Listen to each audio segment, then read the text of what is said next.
Started. Good morning, everybody. Welcome to the Lake County Board of Supervisors regular meeting. Today is March 12th, and we're going to start our meeting with a couple moments of silence. We have one from Supervisor Green. Yes, thank you. I'd like a moment of silence for Edward Posada, who passed away last Sunday, March 3rd at age 88. Ed was a past Commodore and also served as port captain for the Lakeport Yacht Club for many years, and he also served in the U.S. Marine Corps. Please hold his wife Shelby and their extended family in your thoughts. A celebration of life will be held later this spring. And I also have a moment of silence. I believe it was on Friday, March 1st. Our community lost Robert DeWalt. Robert DeWalt was an active participant in our senior center down in Highlands Senior Center. Has a lifelong experience of working with concert series. He helped out with our concert series in the city of Clear Lake.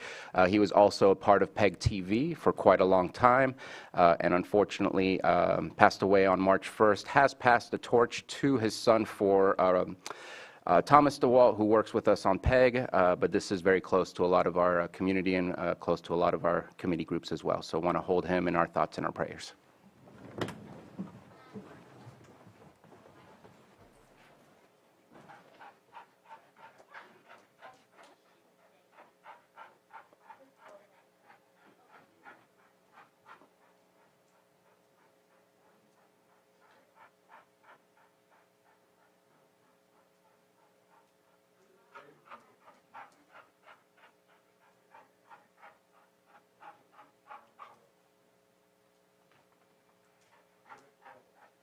Supervisor Crandall, I'm not sure if I asked you last time, but if you could please, okay, I'll do it again.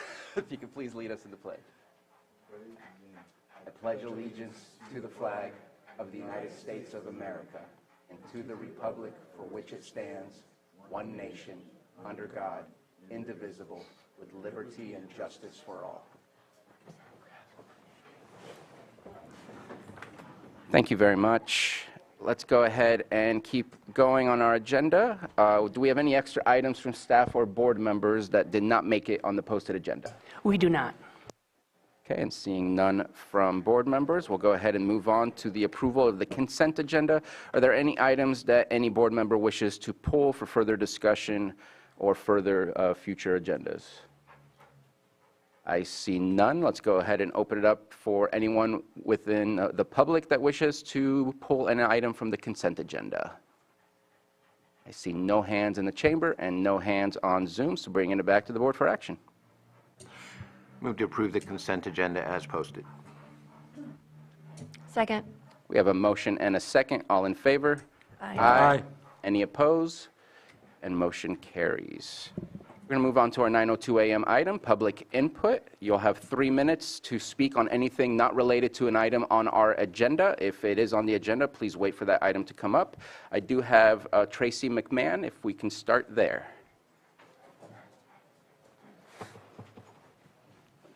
Good morning. Good morning. My name is Tracy McMahon, and my husband and I live at 4732 Foothill Drive, where we own the property here in beautiful Lucerne, California, in District 3. On February 4th, a storm hit our area and took out trees, 2 power poles, and a transformer. For the most part, everything has been repaired and restored. However, cleanup still remains in question pertaining to the wires that lay on the ground, as well as dangle from a connection at the pole and reach the ground. To date, there has been little to no activity other than an incident this past Wednesday when a garbage service was headed down Arden Drive. It snagged the dangling wires and pulled them down to the ground. PG&E came out and removed the dangling wire from the roadway, Arden Drive, and pulled it towards the corner of Arden and Foothill, just outside our fence, and left it dangling there in our view, which looks out over our lake. PG&E also put up some yellow caution tape on the wires above the roadway, Arden Drive, which read, "Caution, hazardous material." Not quite sure why the tape was not placed there before now. FedEx, UPS, and propane delivery services also travel Arden Drive and could also be at risk of snagging these low-hanging wires as well. Our concern is for the safety of families and wildlife, as these wires laying on the ground pose a tripping hazard and a safety issue. A school bus stop resides only steps from these wires as well. Today I walked up Arden and noted that the drainage ditch is full of limbs and debris. and is blocking the flow of water to the lake, which could cause it to possibly back up and flood neighboring residents. It would be great if you could please look into this matter for us, and perhaps with your assistance, we can all find out who the wires belong to and when they'll get removed and repaired as necessary. Please do let us know how we can assist in the restoration of our area to what it looked like prior to this storm. Thank you. Thank you for your comment. Anyone else have a public comment, please?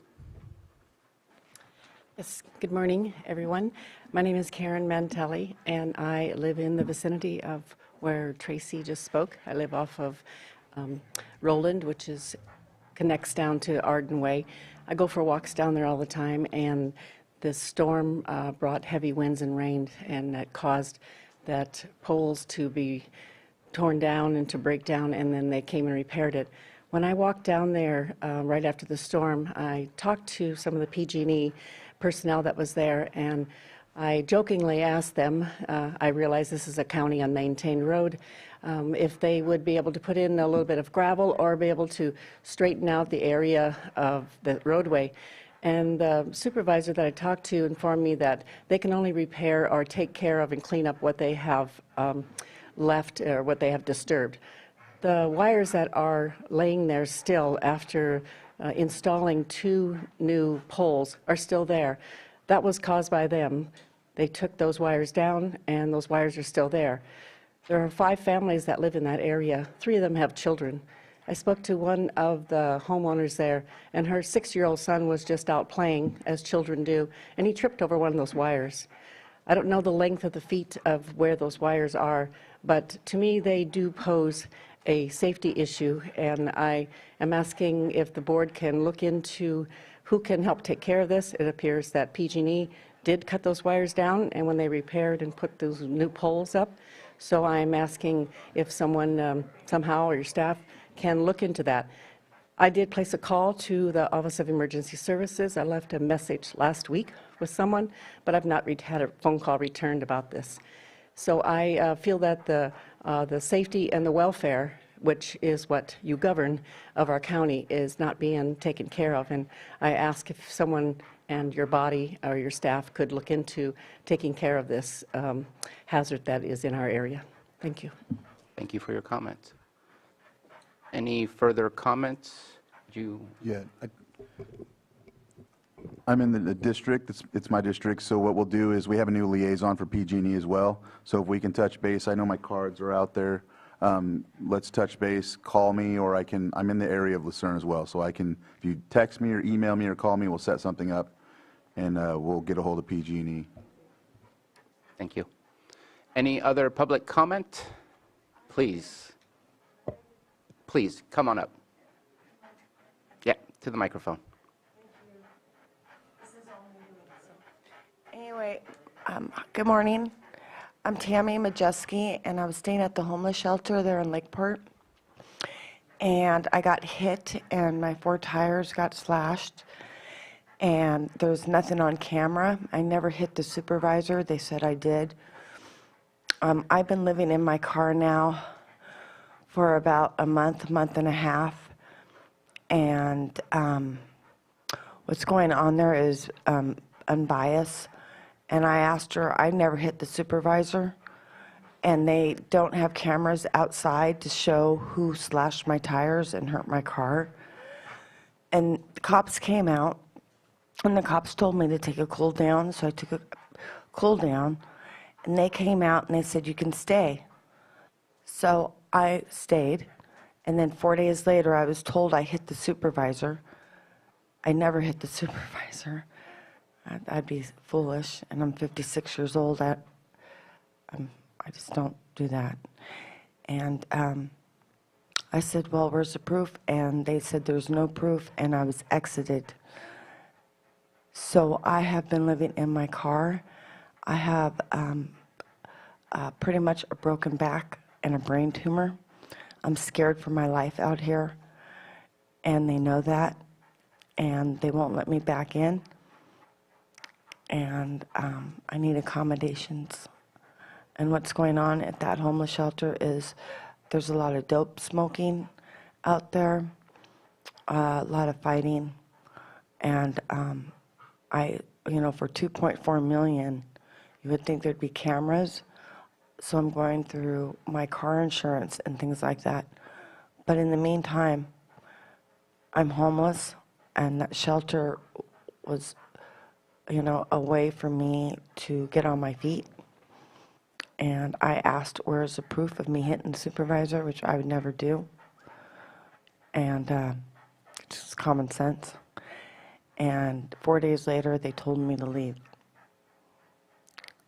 So I don't know how to get accommodated. Okay. But If that's the end of your comment, thank you very much. You're And it looks welcome. like Supervisor Green, did you want to provide some direction? You've probably seen me out at the shelter. I do have business cards out there as well, if you don't Thank have you. one already, and please reach out to me. I'm obviously in a meeting today. yes, sir. but, I just wanted to go to the board. I didn't know what to do. I'm stuck in the car. no, and yeah, I'm we s- understand and that. I'm You scared. can make the comment, we just literally Okay. can't talk about it Yes, beyond sir. that. I will talk to you, and your card's outside. Yes. Give you a call. Okay. Thank you. Have a good day. Thank you. Thank you very much for your comment. I believe we have one more public comment. If we have more, there's still more time. Okay.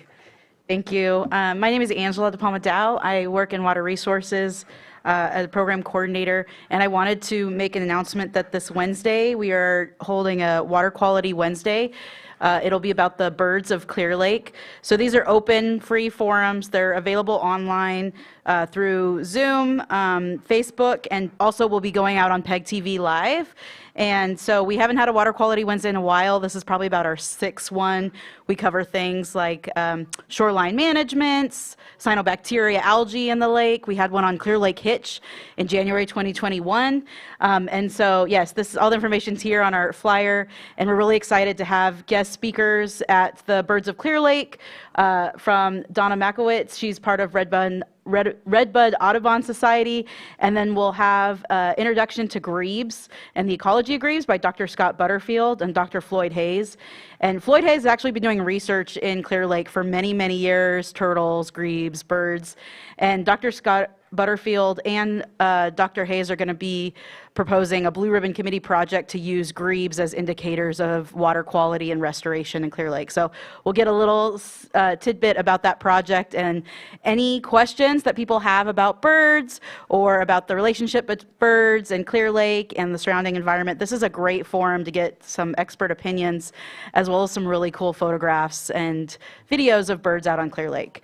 I have some hard copy flyers here. We have distributed this information via social media through some ads, and then posted flyers up around the courthouse. And hopefully everybody if anybody wants to attend, we do have the webinar ID. We won't give out links for this to prevent unwanted attendance. But yeah, we're really excited. We haven't had a Water Quality Wednesday in a while, so I just wanted to put this on the attention of the board and the public, and thank you so much for giving me time to present this. Just a quick clarification, virtual only. Yeah, these are virtual only. They're at 6 p.m., so hopefully it's after work people can attend. We do it virtual so we can record it. So actually all of our Water Quality Wednesdays are available on our YouTube channel. So if you go to County of Lake Water Resource Department, go scroll down to the section that's Water Quality Wednesdays. They're all available there. We also, since it'll be on Facebook Live for the County of Lake, that's a permanent record they're recording. So that's why we do it virtual. Just wanted to clarify. Thank you. Yes, thank you. Are there any other public comments?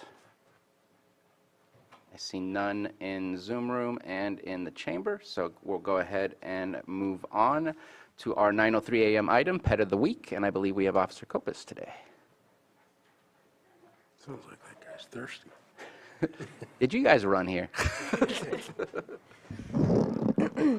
Hi, my name is Officer Kopis with Lake County Animal Care Control. Today I have brought Sandy. She is one of our seniors. She's 10 years old. She came to us as a stray, but she's been a really good asset with us. She's been very mellow, very good. You can pet her all over. You can love up on her. She's totally a couch potato. She'd be good in any home, even with children. She's good with small dogs and large dogs. She's partially blind, and we think maybe partially deaf as well, but she has a lot of life left in her.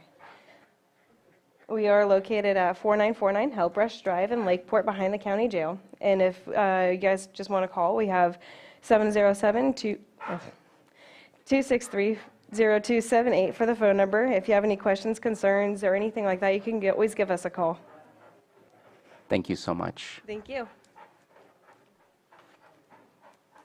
All right, we'll move on to our next item, 6.3, 9:04 a.m., new and noteworthy at the library. And I do see that we have Christopher Veach on our attendee list. If we can move him over, please.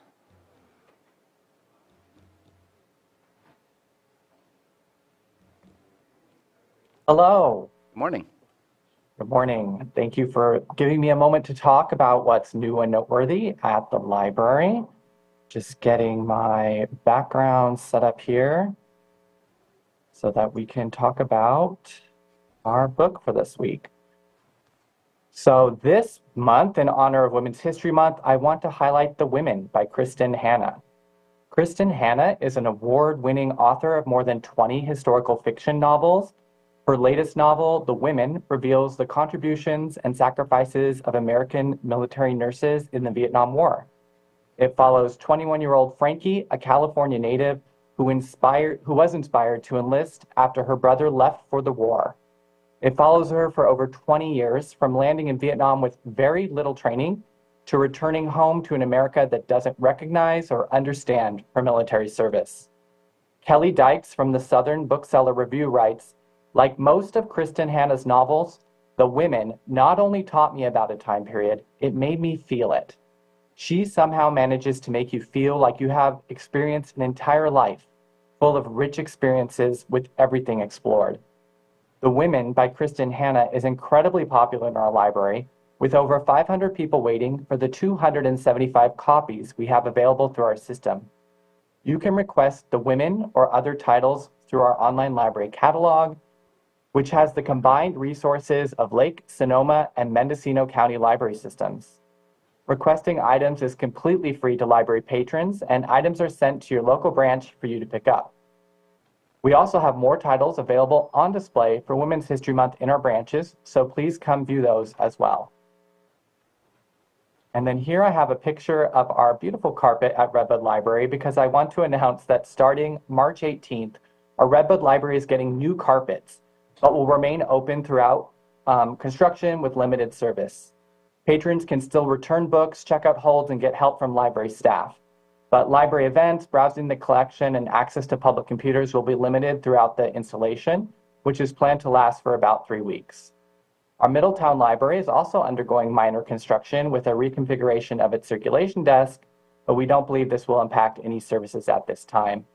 And I just want to thank everyone in advance for being patient with the disruption during construction. Well, thank you so much for letting us know that that's going to happen. No problem. And you can find information about our other events and resources on our website at library.lakecountyca.gov, or come visit your local library branch in Lakeport, Clear Lake, Middletown, Upper Lake, or on the Bookmobile. So thanks again for listening to what's new and noteworthy at the library. Thank you so much, Mr. Veach. Any comments or questions before we go? All right, appreciate that. Thank you so much for your report. Thank you. We'll move on to item 6.4, 9:05 a.m., presentation of proclamation commending Operation Tango Mike for 21 years of service in supporting our military personnel deployed around the world. Vice Chair Crandall? Yeah. That's not the one, but we'll go together. Oh, yeah. I was-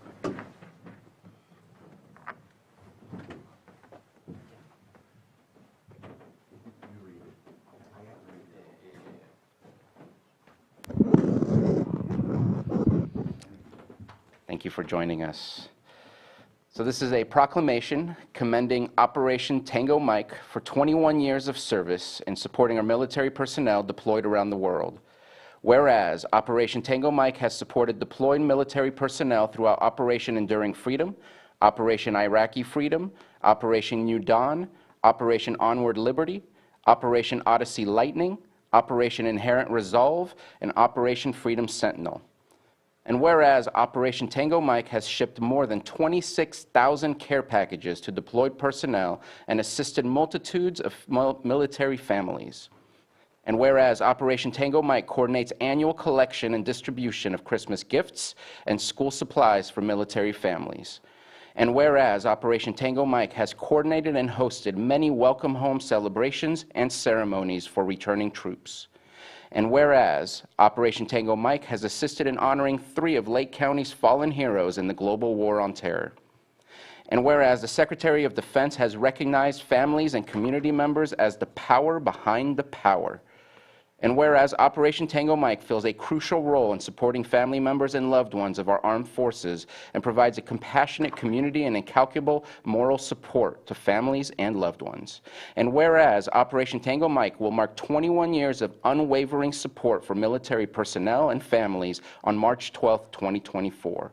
Now therefore be it proclaimed that the Board of Supervisors of the County of Lake does hereby commend Operation Tango Mike for 21 years of service in supporting our military personnel deployed throughout the world, passed and adopted this 12th day of March, 2024.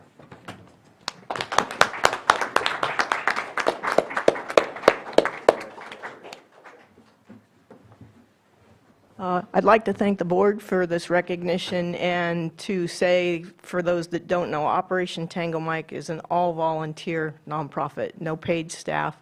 And I believe that 21 years of continuous support of our troops is a real testament to our community. It costs over $5,000 a month to ship 100 care packages, and here we are marking 21 years, and it's a blessing to the troops. They'll tell you that. We receive thank yous from them and their families, and if it weren't for the strength of this community supporting us, we would never get here. I tell people you can measure demographics. I know they talk about the issues in Lake County and the income in Lake County, but there's something you can never measure on any chart, and that's heart, and this community has it, and we're truly blessed. Thank you. I just wanted to add as well that I attend these as often as I can. If I don't have conflicts, I'll be there this Thursday because we're going to, right, it's this Thursday? 21st, so next Thursday. But I just keeping my Thursdays open in case, because I want to make this one. And my uncle, who was in the first Gulf War in the 90s, Tango Mike, did receive packages and always talked about that with me as an adolescent when I was in middle school. And then I go and I get packages like this. And then so when I come back and see that Jenny's doing this with Tango Mike and all the volunteers, it's special. And I know the feeling, I know what it takes to receive this, the joy it feels. And so for 21 years, just doing this continuously and, what's the word, like just grinding and trying to figure out how to get donations and whatnot. So I just encourage anyone that can contribute to this, please do so, because it really does help. And supporting our deployed soldiers is very important because it could be that gift that keeps them going that day or even for another 4 months. Or they tell you, oh, hey, guess what? We're going back in February, and then February comes, and they're like, oh, wait. Now it's June, so just anything helps for morale, and I appreciate that you do this, and I always want to be a part of contributing to that. So, and I'm bringing my uncle this time. He's on I'm putting a leash on him and making him come. So I met Ginny in Operation Tango Mike when I was doing interviews for PEG TV 2010, 2011. So a long time ago, and I said something then, and it's still what I feel today. Operation Tango Mike is the perfect example of paying it forward. There is no expectations of anything in return. It is showing that we recognize that you're out there doing the work to keep us free. It's recognizing that the community is still acknowledging the work that people are doing overseas, fighting for our freedoms. And if we don't do those types of things, whether it's Operation Tango Mike or any other agency, to not have those expectations of something in return, then we're not teaching people what community actually means. We should be doing things for the community because it's the right thing to do, and then people will want to reimburse that towards the community, not towards the individual. And those people who get those care packages, they understand what community means at that point. They understand what it means to recontribute when they come back home as well. And I just think we got to keep those examples going. Thank you for keeping it going for 21 years, and we should all lead that with that example in mind. So thank you. Any other comments from the board? Picture time. Don't. I was going to try and sneak off.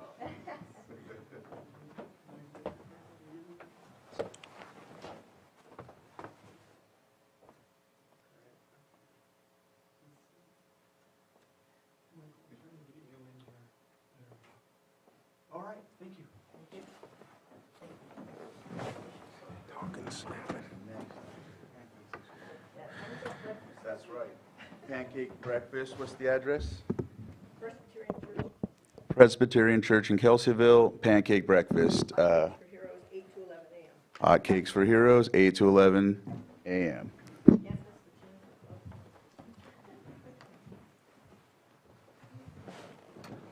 And I believe that you'll be taking a certain number of copies of the proclamation to put in the boxes on the 21st. Right, that's. Awesome. Oh, you're going to take care of that? Yeah, do you want me to make those and bring them? Sure.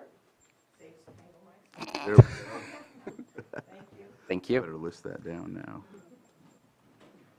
All right, moving on to item 6.5, or 9:07 a.m. Presentation of proclamation designated March 17th through 23rd, 2024 as National Agriculture Week. Vice Chair Crandall. All right.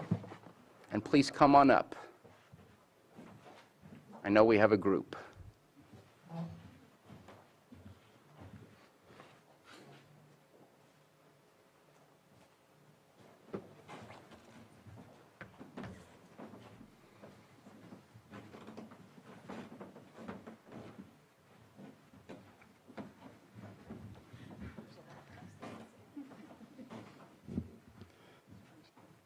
So I appreciate working on this with Rebecca.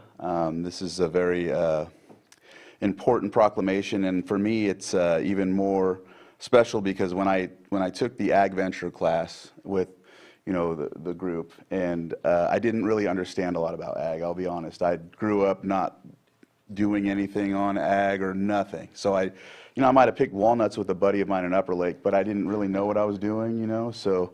And every time I went to the pear sheds, I was already working at Treasure Cove, so I didn't get a chance to work, at Scully Packing or anything like that. However, I knew a lot of people that did, but I didn't know what it takes to, to be a part of something so special. And so I really am glad that I get to be a part of this proclamation, and I'll read it for you. All right. So this proclamation is designating the week of March 17th through the 23rd, 2024 as National Agricultural Week in Lake County. Whereas California is a national leader in the farming industry with its production of over 400 different commodities and contributing over $50 billion in high-quality food, fiber, and flour products annually. Over a third of the country's vegetables and two-thirds of the country's fruits and nuts are grown in California. And whereas Lake County farmers claim a long and rich agricultural history starting in the 1850s when early settlers planted the first vineyards, followed in 1890 with the planting of the first Bartlett pears, crops have flourished in our fertile valleys, hillsides, and ecosystems that were fostered and stewarded by the local Native American Pomo tribes for generations since time immemorial previous to 1850. And whereas today, Lake County's agricultural industry continues to be a vital economic engine, providing jobs and contributing to a strong tax base, bringing more than $83 million in value of its major crops of pears, wine grapes, and walnuts, as well as increasing contribution of olives, nursery, livestock, field and seed crops, and vegetable crops. And whereas Lake County's farmers take pride in their land as stewards that contribute to health, beauty, productivity, and quality of our county's water, soil, air, and forest resources for the benefit of all California and Lake County residents. And whereas Lake County's agriculture industry fosters a deep caring for the land and our community, it contributes to our local economy, ensures the production of safe food, gives back to the local charities and organizations, is a support system to our way of life, and continues to embrace education and scientific knowledge to further agricultural advances. Now, therefore, be it proclaimed, the Board of Supervisors of the Lake County, County of Lake, does hereby proclaim March 17th through 23rd, 2024 as National Agriculture Week in Lake County and celebrates the achievements of more than 1 million people who work throughout the year in Lake County and California's #1 industry, passed and adopted this 12th day of March 2024. Signed, Chair of the Board, Bruno Sabatier.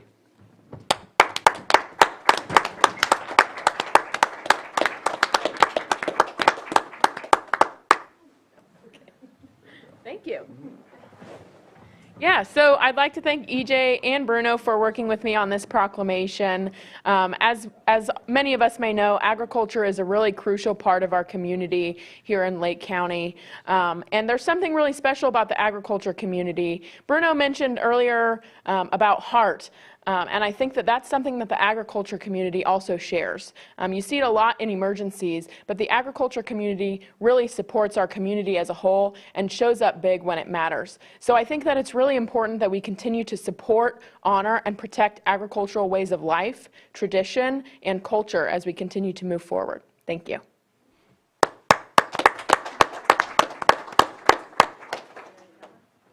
I'd like to hear a little bit more about the FFA students we have with us. I was just going to say, we have a few guests here, so I'll take a minute to introduce a couple of people that we have here joining us. So over here to my left, we have Katie Evans. She is the president of our Lake County, California Women for Ag chapter, and she's also a board member for Lake County Farm Bureau. And then we have three wonderful Upper Lake FFA students. We have Jamie Zimmershed, who's the Upper Lake FFA chapter president, Lupita Sanchez, who's the Upper Lake FFA secretary, and Ruby Worm, who is the Upper Lake FFA sentinel. All three of these students are graduating seniors. Jamie and Lupita will represent Upper Lake FFA at the upcoming State FFA Leadership Conference in Sacramento, and Ruby Worm just earned her state FFA degree last weekend. So I'd really like to thank these three students for showing up today. Agricultural education is a huge asset to our community and produces well-rounded students who go out into the community, whether they end up working in agriculture or not, and truly do make a difference. So thank you to those three students and to Upper Lake FFA and Erica Boomer to lending them out to me this morning. And then we have Tony Scully, who's kind of hiding back there. But Tony is a longtime CWA member and is also an involved Farm Bureau member who it really exemplifies what it means to have heart and to be in the agriculture industry. So then we've got Terry Darenick, who is a champion of Lake County agriculture and has worked on many AVA applications, grant applications, and has really shined a light on Lake County agriculture.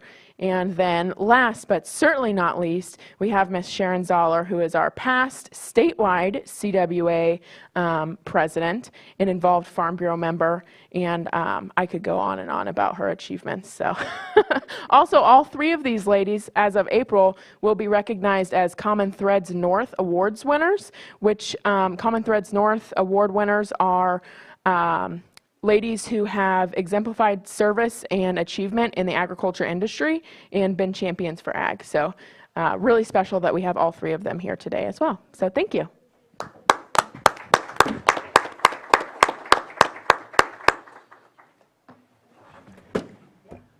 I just want to say how inspiring it is to see all these women of spanning the generations here. I think it's incredible, and I appreciate all of you coming and making the time to be here, because it's an important day and wonderful to see. Was it 4 generations we have here? Yeah, I think so. Wonderful.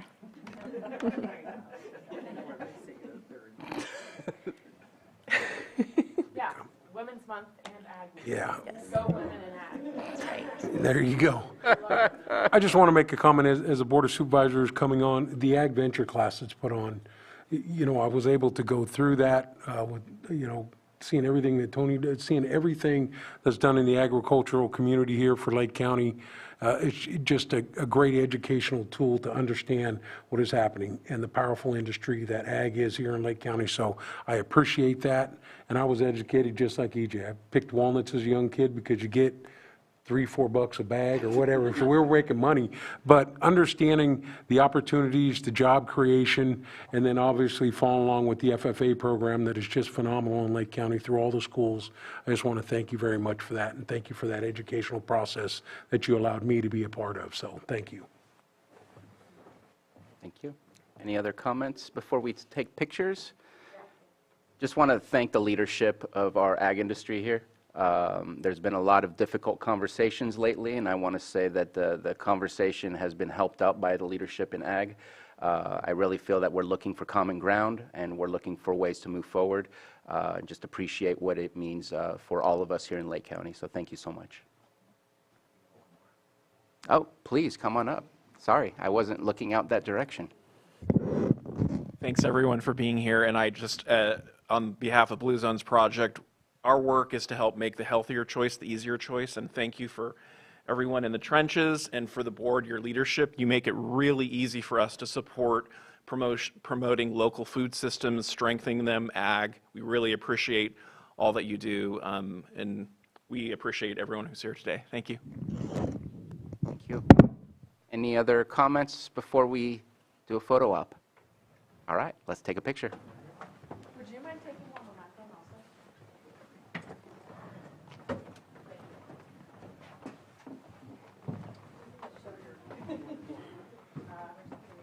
Here, you ladies can hold this. There you go.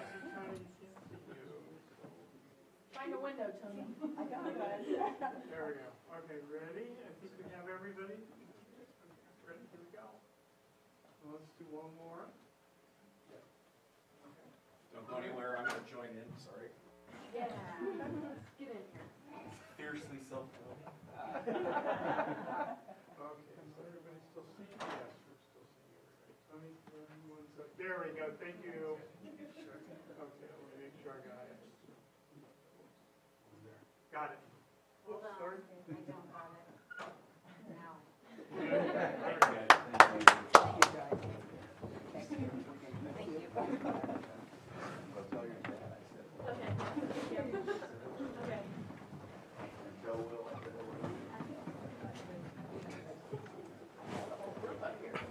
EJ's making old connections.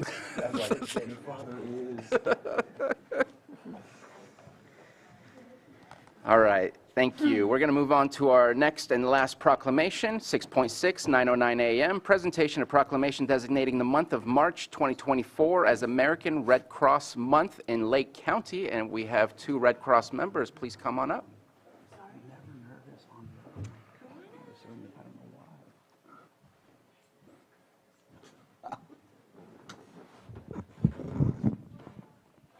Okay, well, thank you for joining, Nick and Gabby. Where's Shannon today? She's sick. All right, hey, Shannon.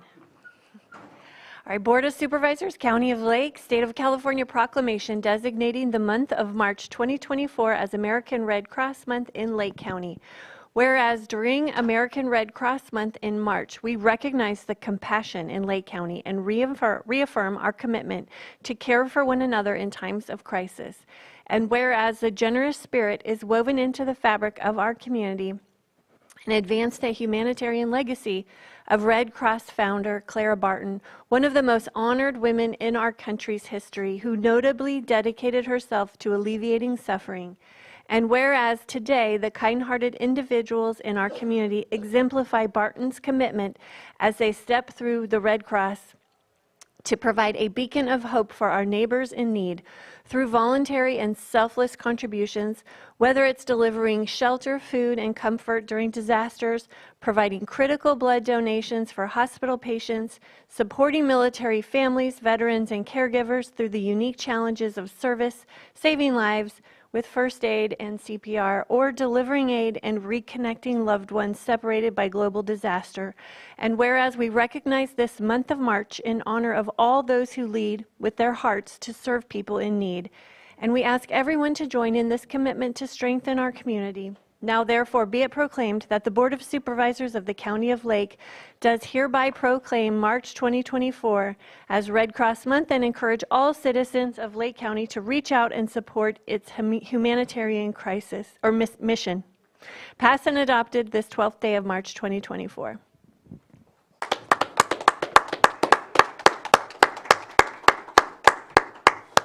And although Nick and Gabby are not part of the normal, I don't even want to say normal, but the deployments that come during our times of need, they're here doing proactive work, which is really incredible. And this is a brand new program that we're going to hear a little bit more about later on. But we have really received so much aid and comfort and support from people all over the world during our times of need. And that's why it's so important that we have this proclamation done every March. A lot of people don't know that when people deploy here, they use their vacation time from their jobs or they're retired. It's great sacrifices that they make to come here and support, or any place that they go and support during deployment. And we would be lost without the support. And the incredible work that we're going to hear that this team is doing is the proactive measures in response to our climate crisis. And we've been selected, as we'll learn more, as just a handful of communities across the country to receive this because of everything that we've been through together. So I really want to thank these two. You guys have been doing incredible work this last year. Looking forward to many more projects that are finally coming to fruition and being activated. But also so much gratitude for everyone that's come in the past to support us in our time of need. Thank you. We were going to have a volunteer here, and he sustained an injury this weekend, so he wasn't able to make it. But I do want to say a few words about donations and the Red Cross. There's 3 main ways to donate to the American Red Cross. That's your blood, money, or your time, and time being the most important one. To Supervisor Paiska's point that when people deploy out here, they're giving away a part of their life that they're never going to give back, but they've donated that to helping people. And that's Lake County, that's across the nation. So March is Red Cross Month. Get out and help support our mission. Thanks. Want to Cool. Yeah. Okay. All right. Thank you. Any other comments, Vice Chair? Yes, I just want to highlight how thankful I know the county is as well. I know all around in times of need, you all are there. I know that one of the groups I was working with and had a meeting at last night, the Lucerne Community, Lucerne Alpine Senior Center, we had our community meeting there last night, and they talked about how they work with you all, and that's very special. It's very helpful. They are in really high need. They are always a beacon of hope for people in the Lucerne community. So, so I'd like to just give you all props for that. So, Any other comments? Supervisor Green? Oh, thought you had some. Well, I'll do it. I'm just going back to the times of disaster, and I forget if it was Rocky Fire or Valley Fire. As important as Red Cross is, during those events, I remember there was some Red Cross hesitancy, right? And people that would turn to local groups or people who confuse the immediate need for support here with long-term funding commitments to Red Cross. And I was always stricken by that. So I think this is a good time when stuff is not burning to remind people that this is the time we support Red Cross. We strengthen you now so that you can be prepared for the next disasters coming our way. So if there was anybody in our community that suffered from Red Cross hesitancy during our deepest, darkest wildfire responses, number one, ooh, let's not do that. But number two, let's remind ourselves just how important it is to strengthen you now when we can all catch our breath and commit to be prepared for the next disaster. So thank you for being here today. Yeah, same thing. I just want to thank Red Cross for, all the disasters we've been through, obviously, and whether it's folks coming in to do the volunteering, but I know we have a lot of local folks that signed up year after year of those and created a little bit of workforce here in Lake County too. So just want to thank you for the partnership, the responsiveness, and ultimately, as you said, all over the nation you guys respond to any of these disasters and how important that is. Especially after the devastating fires, it was phenomenal, but you were here for many other instances too. When someone loses their home, you get them into a hotel for temporary shelter to figure that situation out. And every one of those opportunities that you put out to somebody is one less thing they have to worry about at that point. So completely support Red Cross. You make your own decision where you want to do donations. You hear people making their own decisions, but from my experience with myself, even with our tribal nation and the partnerships we've built, it really helps us move forward just to take care of the community in whichever way we can, and Red Cross always steps up, so greatly appreciate that. And so if folks want to volunteer, because you can register now and you can go through the training, you can be an event-based volunteer, which I've done many times, but you also can be proactively ready for deployment. And so, Nick, do you want to talk about how people could sign up? Yeah, to that point about donations, time, blood, money, all that stuff can be found at redcross.org or call 1-800-RED-CROSS to begin that process. So if you have some time and it's anything, we'll take anything you're able to give to our mission. So redcross.org or 1-800-RED-CROSS. Great, thanks. Great. One of the things that I know I always think of, because when we have major emergencies, you're not the only group that shows up. Everyone, we're highlighted, unfortunately, and so everyone's aware of our need. It's the need that we don't get the highlight for. So the individual house fires.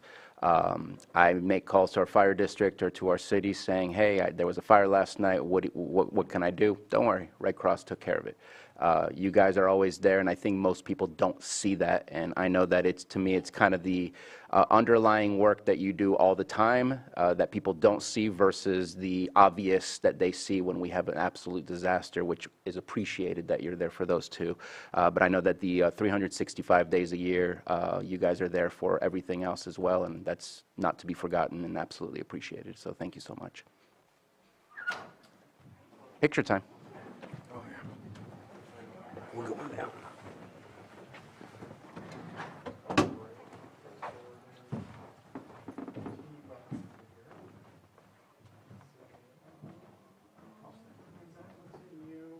There we go. Okay. Oh, wow. I got everybody here.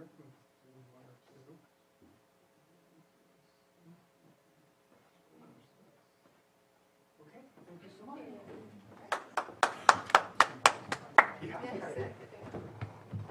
Oh, please don't leave. Please don't leave. You're next. I know. What was that? I was thinking if it's a presentation, do you guys want to take a seat right up here with us? Might as well get comfy. I'm not sure how long the presentation is, but...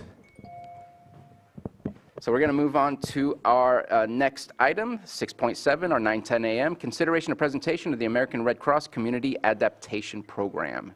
And Supervisor Pyska, do you want to introduce the item? Sure, we were just talking a little bit about it. This is the proactive team that we've been selected for, and I think you have more of the details, so why don't you just take it from there? All right. Check. So thanks for having us today. This is a great opportunity for us to kind of chat about, since our team started in July of 2022, to kind of go over a little bit of the selection process and why Lake County was selected for this program, and then how our work has translated into action in Lake County. So we'll start off by introducing ourselves, as again, we've kind of done it back to back here now, but my name's Nick Widmer. I'm our manager for our community adaptation program here in Lake County.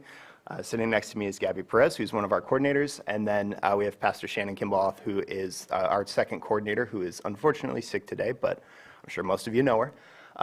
So again, our team started back in July of 2022 to really highlight this fact here. So as seen by the slide, last year in 2023, there were $38 billion disasters across the United States. And the Red Cross has been involved in responding to these disasters for 100 years at this point. And what we're seeing is more of a continuous response model for our organization, rather than the trucks, the airplanes, everything. We're facilitating moving all of these resources to each individual disaster. How can we be more proactive for those communities to respond and be more resilient in times of disasters, so that not just the American Red Cross response burden is lessened, but overall, all of the community organizations that we alluded to earlier that are coming into these communities to support them in their times of need, how can we raise that degree of resilience for those communities so that the organizations they're helping the community as opposed to taking over those responses just themselves. So we do that by really highlighting these two outcomes.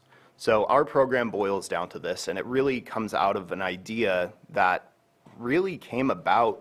It started with the Valley Fire here, and then began and was kind of incubated in Northern California specifically when we had these devastating wildfires and people sought shelter. That when the Red Cross, we do sheltering very well. And that's our thing. And as soon as that person steps out the door, how do we know that they're onto a better recovery system, that they're onto something better that next day, that the devastation of evacuation didn't hinder their recovery process long term? And so that idea then formulated into our program, the Community Adaptation Program. And these are our two outcomes. This is the lens in which we do our work through. So outcome number one is increase the number of families who can safely stay at home, improve the conditions for those who are forced from their homes, and accelerate access to healthy and stable living environments. So I call this one, this is our evacuation side of things. So this is the vulnerability part of it. Is if what are the factors that somebody, let's say that they are not in an evacuation zone necessarily, but they don't have their power on. They aren't able to access some of the systems that they've been relying on for a long time.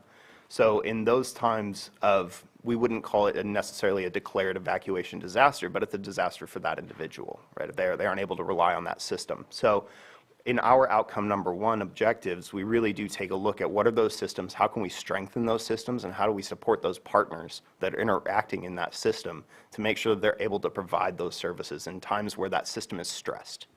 And then outcome number two is really reduce the number of families that fall into poverty after being forced from their homes by extreme weather. This is more to that ultimate fact of, or that ultimate story of how do we know that they're on to a better tomorrow the moment they step out of that door.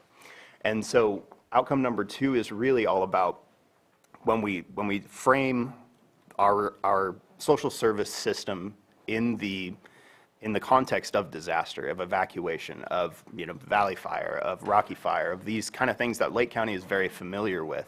How do we take a look at what is the system that those individuals fall back into? How can we make sure that they're lifted up through that system and don't fall down deeper into whatever was ailing them or affecting them before that time of disaster? So how do we do that? That's a great question. I think a lot of our supervisors here have worked with us on different projects, and they each look different. They have a different lens, they have a different goal every time, but they all reach back to those two outcomes. And so our program is blessed to have 7 different tactics that we can really rely on. 2 of them are similar, and that's really about bringing subject matter expertise into the county, to our partners. We'll hear about from one of our partners here a little later that was able to utilize some of that subject matter expertise. We're able to provide Red Cross training. So over the past couple weeks and over the next few weeks, we've provided 4 CPR and AED trainings around the county, and then paired that with a bilingual AED unit for those locations. And these are co-located with our Resilient Hub locations that the county sustainability has been working on. And our volunteer exchange. This is something that really gets to that point of community first and not flying in Red Cross volunteers or flying in volunteers from anywhere else. It's really how can we make volunteerism a key factor in our communities so that in times of disaster that it's not just that the willingness is more there, it's that how can we harness that? How is our system designed so that we can take in everybody that wants to help and utilize them effectively? Data sharing and analysis. This is something that, Bruno alluded to this earlier, that the Red Cross has a lot of things we don't necessarily reach out and shout and say that we don't get commended on all the time. And one of those things is the data that we're able to take in, that we're able to share, that we're able to utilize to help us achieve some of these goals of community resilience. And so we're able to take some of that information and give it back to our partners and help them write grants, help them report out on some of their statistics that they might need. And then the last 2 have to do with monetary resources. So direct procurement of equipment we just provided a generator up to the Little Red Schoolhouse on Cobb. And that was something that we really identified it as a very easy fix for a very specific need. And it was very easily defended as a great option for that community to have somewhere that had resilient power. And then the last one is providing monetary grants. Our program, I don't think should be defined as a monetary program by any means. We're not just a funder.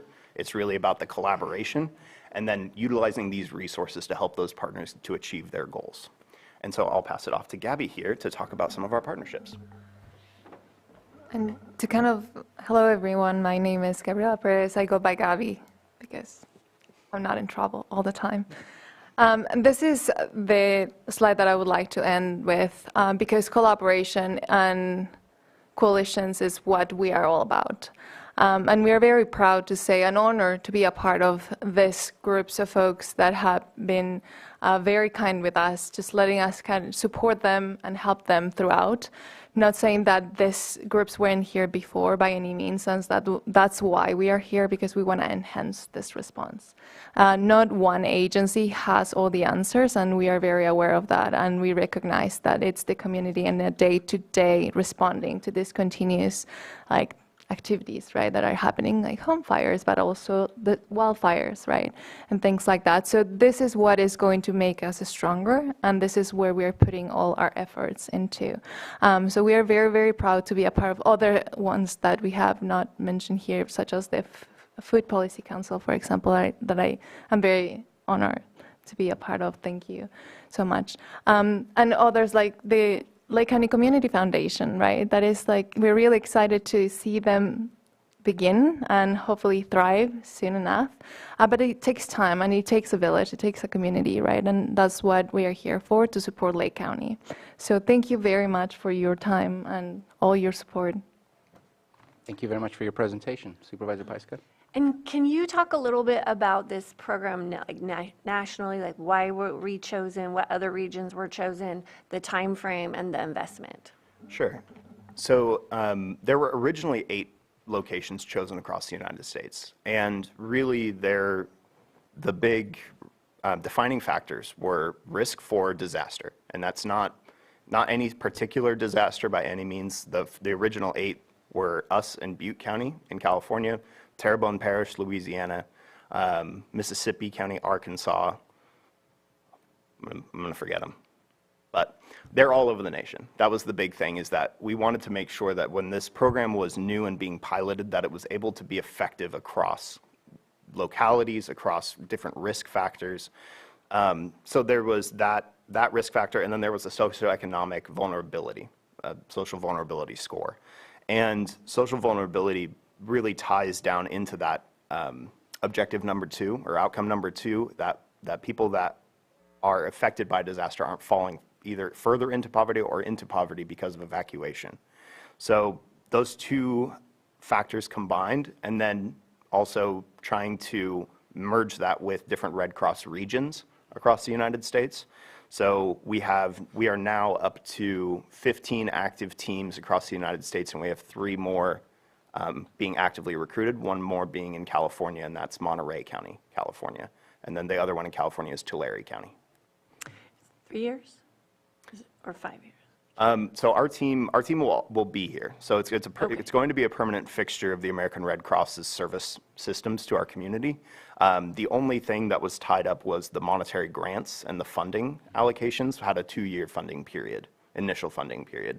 And so we're still kind of working out what the long-term funding options are going to be, and how much, and how do you go through all that kind of stuff. But our team will be here in some form or another. This program will live on, but that funding source will change, or the amount, or how we go about it.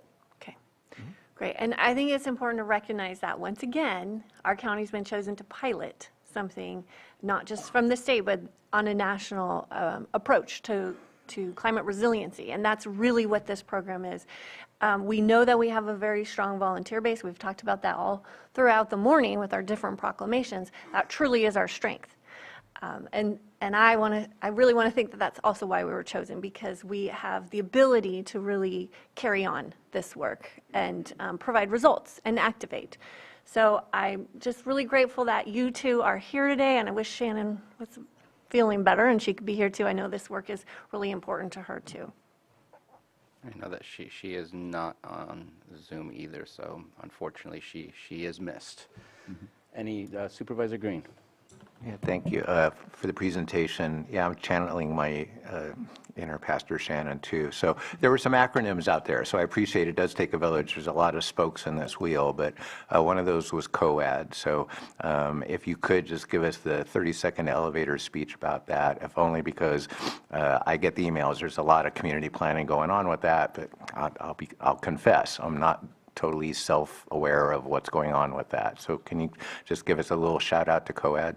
Sure. I think the biggest highlight that we have is that the COAD has existed in some form or another since the Valley Fire. You know, it's taken a bunch of different forms, and really in 2018, I think it kind of came together. And then it's... Can we start with the name of... Sorry, the Community Organizations Active in Disaster, COAD. Thank you. And that group has really taken on a new life over the last couple of years. And, you know, our team is active in supporting them. You know, it's not a Red Cross run or led organization. We're just there to help support it with administrative support. And really where we come into that is the goal of the COAD is to get all of our community organizations that are active in disaster together, so that, again, we're not exchanging business cards in times of disaster, so that they can build networks, they can build phone a friends, they can understand where like-minded organizations have collaborative opportunities, and they are sectioned out into different work groups so that those like-minded organizations can start thinking about how those services are implemented during times of disaster. Well, I just want to add, Supervisor Green, COADs and all of this proactive work has to happen during blue skies time. And in 2015, that was not a blue sky time, but that was when we had a real need for this. And we realized that COADs have been developed in other places around the county, or not around the county, around the state and around the country. So that was one of the goals, but we were not in blue skies time for several years. It was really difficult to build that organization, and we've luckily had some time. And then also we have this administrative support, which was also kind of the missing link of bringing the people together and making sure that the meetings can be productive and ongoing, and all the partners can come together and do that planning ahead of time, so that when disaster does strike, everybody has a clear understanding of their role and their responsibility and how they fit in the network together. Any other comments or Thank you. questions? Supervisor Simon? Yeah, you did a great job explaining that, Jessica, because it was a big conversation when we were forming Team Lake County after the disaster, and we were meeting. So getting the COAD together now in the direction it's moving, seeing its growth and opportunity. We've had many discussions at the Risk Reduction Authority and just trying to figure out the way that we were going to move forward. So glad that it is where it is right now, and just help continue and move that forward, I think is going to be a great thing the next time something does happen. So being prepared in that time is really good, and you explained it very well in the blue skies. Doing it now, just as donating for Red Cross, if that's what you choose to do, is the time is now, so that we're prepared for more disasters as they come. All right. All right. I will add that what I appreciate is that Red Cross is not trying to create new institutions or new facilities that they own that we become dependent on for resiliency. You're working with us to create our own resiliency internally so that we don't have to rely on you on emergencies, because we do rely on you and many others during our emergencies. And so this idea of reducing the need and empowering our community, those are all nothing but bonuses to me, and so let's keep working on that. I know I appreciate the relationship that we've created between myself and Gabby because of the Food Policy Council. It's been exciting, every single conversation. Red Cross is definitely in the position to help and create things that we can own, that we can manage, that we can take on ourselves. And that's exactly what we want to do, is empower our community. And so very much appreciate the both of you and what you're doing for so many different aspects of how you're helping the community. So thank you very much for the presentation, and thank you both for your hard work, and your team as well. If there's nothing further from board members or our presenters, let's open it up for public comment or questions. Please come on up.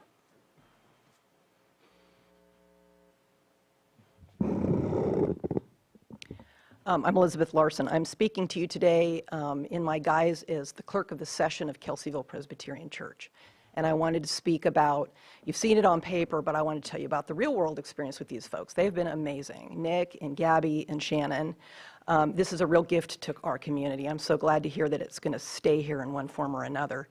Kelseyville Presbyterian Church was founded in 1872, and we've been doing service since then.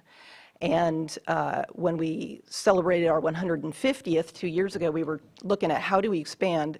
Resilience for us feels like the gospel message anyway, so how do we do this more? Started talking to Shannon, started talking to them, realized there was a fit. We have 6 acres and 14,000 square feet of space in downtown Kelseyville that we can put to work for the community. So that's what we're doing. They did a Red Cross training with us last week. I think a county employee came over to join us. They've provided us with AEDs, which again, they trained us on last week. They're helping us with solar. They hosted us on the tour of Tuolumne County's center in August. Gabby sat with me and held my hand through a 50-page application packet to work on things to expand our food pantry. Because our pantry has received a state grant to expand, and we know that the need is out there. So I just want to recognize them. They are really doing fantastic work. And they sit down with you and they explain things, and they give you the larger vision. It feels really good to plug in to something bigger and not reinvent the wheel. And just like our little partners over at Galilee Lutheran that are doing something much smaller, but no less important, because their community is very isolated in the case of a disaster sitting there on the side of Mount Canocti. And so it's great to, they basically took all this energy and harnessed it and clicked it in. And so it can last for the future. It can last. We can stand on our own feet and know what we need. And then we can be on call for you guys anytime you need us. So thank you guys for everything you've done. Thank you for your comment. Any further public comments on this item? I see nothing in the chamber and no hands up in Zoom. And if there's nothing further from our supervisors, then thank you very much for your presentation, and looking forward to the continued work in the community. Thank you all. Thank you both.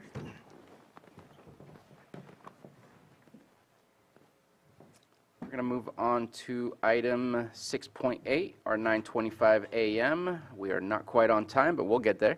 Consideration and presentation of the Lake County Community Foundation. Please come on up. And Supervisor Paiska, would you like to introduce this item? And you can come to these seats as well. Whichever one you choose. Well, I'm delighted that you're here. And I have to be honest, this is the first time that we've met. We've been hearing about the great work that you've been doing, and Supervisor or Chair Sabatier and I have been really cheering you on. This has been a need for a long, long time in our community, so I'm really looking forward to the presentation, and I'm looking forward to our long-lasting future relationship. Thank you. Well, good morning, everyone, and thank you for the opportunity for us to introduce Lake County Community Foundation. I'm Annette Camaloni, serving as the Executive Director, and with me this morning is my colleague Chuck Barron, who is our Director of Operations. We're delighted to be here today and eager to share more about the foundation. I'd like to begin with that a community foundation is so important to local communities in good times and in disasters, such as Red Cross spoke about. They have been a great partner with us, and we appreciate everything that they do for us and with us. I'd like to share a little bit of our background and why we started the foundation. I hold an MBA and have over 25 years of construction experience.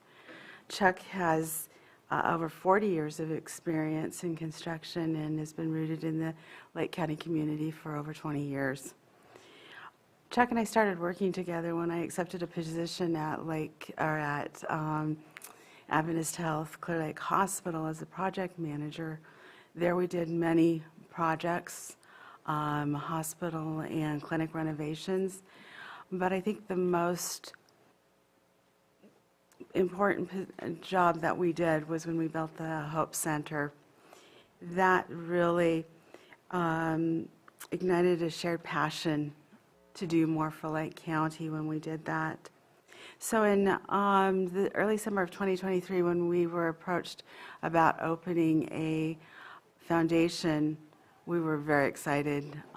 We felt this was the next step into making a difference, and so we gladly accepted. And in August of 2023, we opened the doors and we were able to realize our vision and our passion in opening that. We have a common thread in speaking with other county leaders that there's a lack of housing. And we've seen that. There's an extreme lack of housing. There is a need for a workforce program where we can train people for jobs. And so we really want to make that difference for Lake County. And we feel that we have the ability, and it's wonderful working with thank you, working with the county and all of our partners that we have. I'm going to pass this over to Chuck now, who is going to give some more specifics about the foundation. And once again, we extend our gratitude for welcoming us here this morning. So I'm going to begin. I've pared this down for the sake of time and for your sake. So my father always said, the mind doesn't comprehend more than the seat can endure. So I do want to tell a couple of small things. We were actually born years ago, and Annette doesn't know this, but in front of one of her clinics, it was winter, and my wife says, we have to be helpful. And the guys, would get, it was in a storefront, and the guys would get there early, and they made coffee, and of course, there were people who were using the awning outside as a home. So we esoterically provided coffee, and when we knew weather was going to be bad, we would run up to Walmart and get blue tarps and blankets. And I know I'm not supposed to tell this stuff because I'm sure we weren't supposed to do that. But it was good. It was good. And that was my foray as I was matriculating into Lake County as we were moving to Middletown, and we love it. And there's lots of stories. There were business leaders who were involved in other community foundations, 501c3 housing authorities, who had come to us during the construction of the Hope Center and said, this is not going to be successful if you guys don't have a way of obviously you figure out how to graduate people, but they have to go somewhere, and you're going to have a real bottleneck. And so when we came into this thing, we were thinking about housing, and we got together with a group of people in the city of Clear Lake. We had some business leaders, and we talked about ideas, but it just didn't go anywhere. And then sometime later, we ended up in a meeting with Nick and Gabby and Pastor Shannon, and they started talking about what we could actually do to make a difference. And I talked with my wife, and then all of a sudden things came out of my mouth that I couldn't put back in, and we were, perhaps we should start a housing authority. We see the need. Well, the county already has that. That's their lane. So Nick. It was pointed out, let's broaden this thing a little bit because of all the needs. So we did, and we started the Lake County Community Foundation. So there's like 4 things that we really see. We can, all of the housing questions the workforce development idea always kept coming up, and NCO's involved in that, and there are lots of folks who are doing that. But we can't help but want to put your fingers in that pie a little bit, and I think we can be helpful there. There's the housing question, and I wrote these down so I wouldn't forget. probably there's one that really stands out, and it was the bait and the hook that reeled me in earliest. There was no fiscal agent in Lake County to receive funds, and after the fires, I told someone the other day, I said, it took me a while to come to Middletown after the fires, and I couldn't speak for 30 minutes. I mean, I couldn't even talk. And I thought, well, there's aid, there's things. And to find out that because there was no fiscal representative, all of your money went to Sonoma County. Our money. I live here, and this is my community. And our money went to Sonoma County and not to Lake County. So we have to do this. And then the fourth thing, and equally as important, we just want to provide a round table to bring leadership together, to really begin to discuss ideas and talk about honestly moving the needle. And I mean that when I say that. I'm not real big on meetings. I have a harder time with that. I'm more of a doer, but I'm learning. But we need to get folks together, because thank you so much for a host letting us be here today to present to you. I can now put names to faces, because every idea, every one of you guys, your names have come up in looking at potential projects, and this person would be really helpful. This is a person you need to talk to, and we're very grateful to you for that. So. I'm not going to say a whole lot more. We're ready to be interrogated. We'll be as transparent as we possibly can be. And we really do mean to help. One of the things, it comes out in some of the meetings with department heads at the county. There was a meeting in Middletown at the Tribe, and I remember you have to get past the initial part where people are looking at you like, get to it. And it took me a while to realize what they were really saying was, and what's in it for you? Honestly, this is what we want to do. And we just want to come alongside and lend support. And I think that's what a good community foundation does. Everybody has their ideas about it, but that's our heart. So. Well, thank you so much for being here. And it's not an accident that we had following the Red Cross here today. We've been planning this for a couple of months. But I'm really glad that you talked about the fiscal side of this, because that really has been the missing piece through all of our disasters. The funding that comes in for a major disaster, a national declaration, there's a lot of funding that comes funneled into a community, but there has to be a fiscal agent to receive it. And you're absolutely right. We don't know where any of that money went. And it did not come back to Lake County. It went other places. And that happened, and we just have to accept that. But as we build the COAD, and we have the climate team in here from Red Cross, and we do all that really proactive work, this has been the missing piece. And so I'm so grateful to you all for standing up, because this is how we build the sustainability for all of these programs that we really need the public-private partnership to make happen, to activate, to see successes. None of us can do this alone. And so I'm so glad, I'm so grateful that you're here today and that you've put the hard work into developing this, because it has been a need that all of us have been talking about for years and years and years. If only we had a community fund, then we would have access to a lot more resources. So thank you. Yeah, we've been very fortunate that things move slower in this world than I'm accustomed to coming from the marketplace, but it hasn't been all bad, because we get a certain amount of I don't want to so Red Cross has been very great about making sure that we're doing this and not them, so that this is sustainable for years and years to come. But they're a wealth of knowledge, and they know how to point us in the right direction, because one of the things, I hate to bring this up, but in order to be a responsible fiscal agent, I told Annette, I said, I don't care what happens.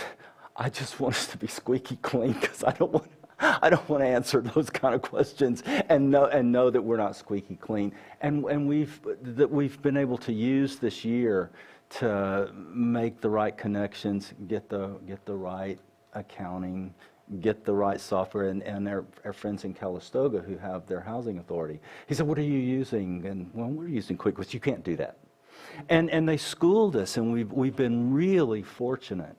Lots of resources. Lots of folks have come out and just been very supportive and helped us. This is what you need to do so you can be in it for the long haul and not have a bad circumstance. So I know you're probably not supposed to talk about that, but I'm just being honest. Well, transparency is very important. Yeah, I know. So, because but it was really hard. When I saw the numbers that you actually deal with, it was wow, this is big. We went to join we were trying to join all the proper agencies and cal.gov, all those things you have to do, the League of California Community Foundations, and we tried to join the country club there, and we found out that we couldn't join that club yet because you need $10 million in your bank account and a few other things. I thought, well, we're not there yet. But if you're giving out donations, we'll take those. So, Supervisor Green? Yeah, thank you for the presentation.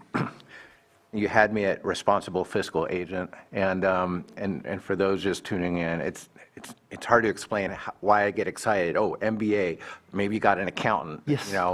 We live in a community of doers, and so when we herd the cats together and we try to do good things, putting together a foundation like this, a real 501c3 that's governed as such, that's hard. And we have so many nonprofits in our community that are small and struggling, coming out of COVID and all that. And it's not for lack of doers, it's lack of expertise in the governance side of things. One reason I'm excited is because on the Lakeport side, there had been smaller discussions about the need for a community foundation.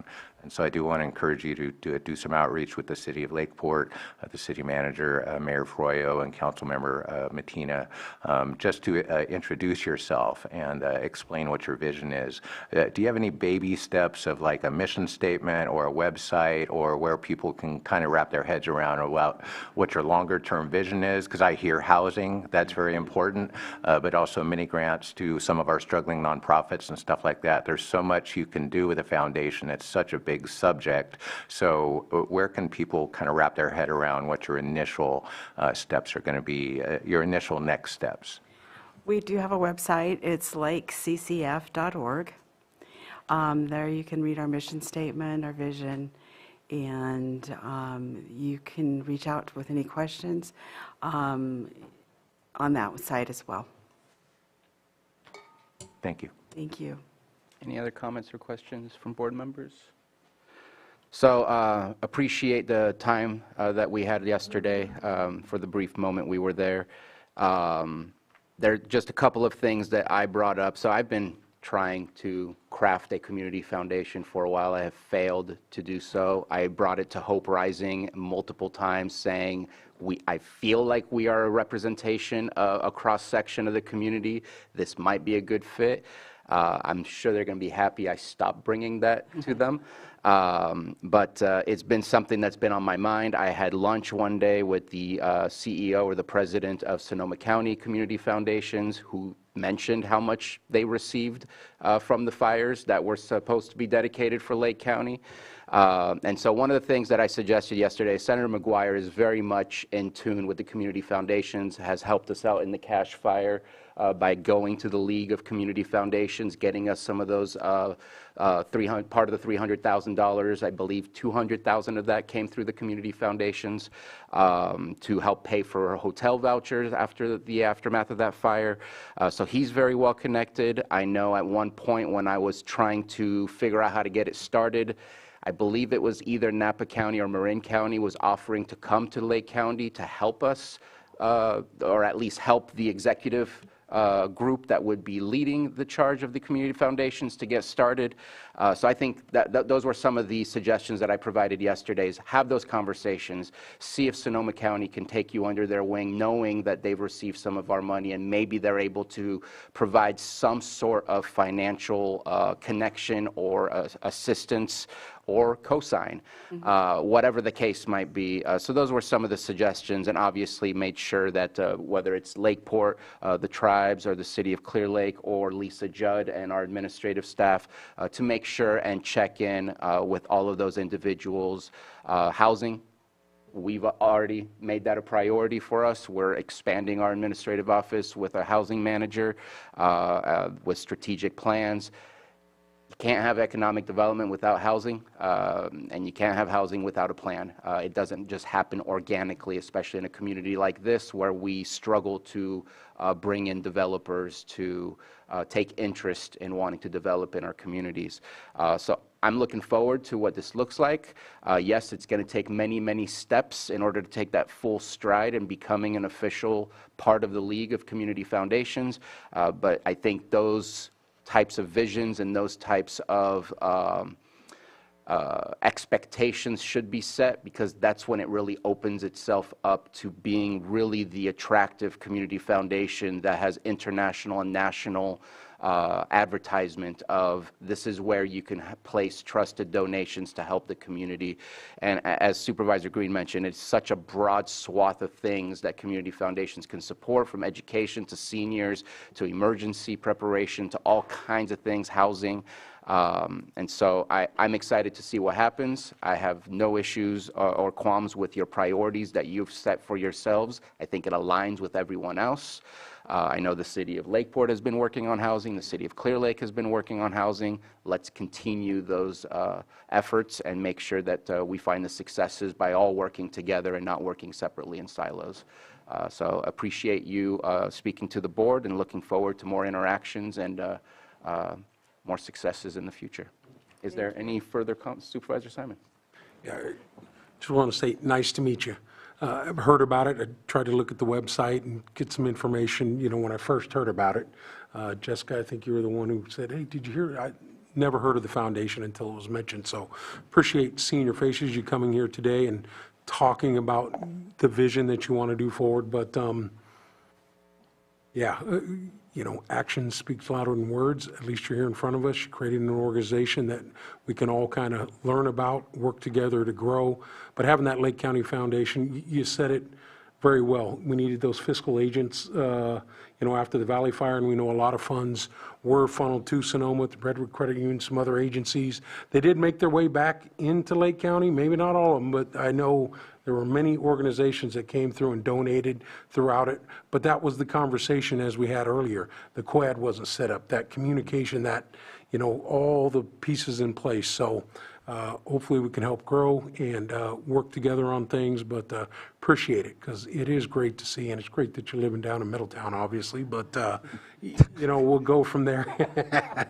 So, we'll just continue the growth and the opportunity. But as you've heard me say many times, telling our own story, having our own Lake County Foundation will give us an opportunity, and I know it's early on in, your guys' organization, and how we support it, I think will be long-term conversations we have with the CAO, the rest of the staff here. So, and you're talking about priorities, housing. Everyone's working on it. Every government in this county is working on housing, because there is a need, and we know that there's an opportunity. Growth is coming to Lake County. I've said it many different times.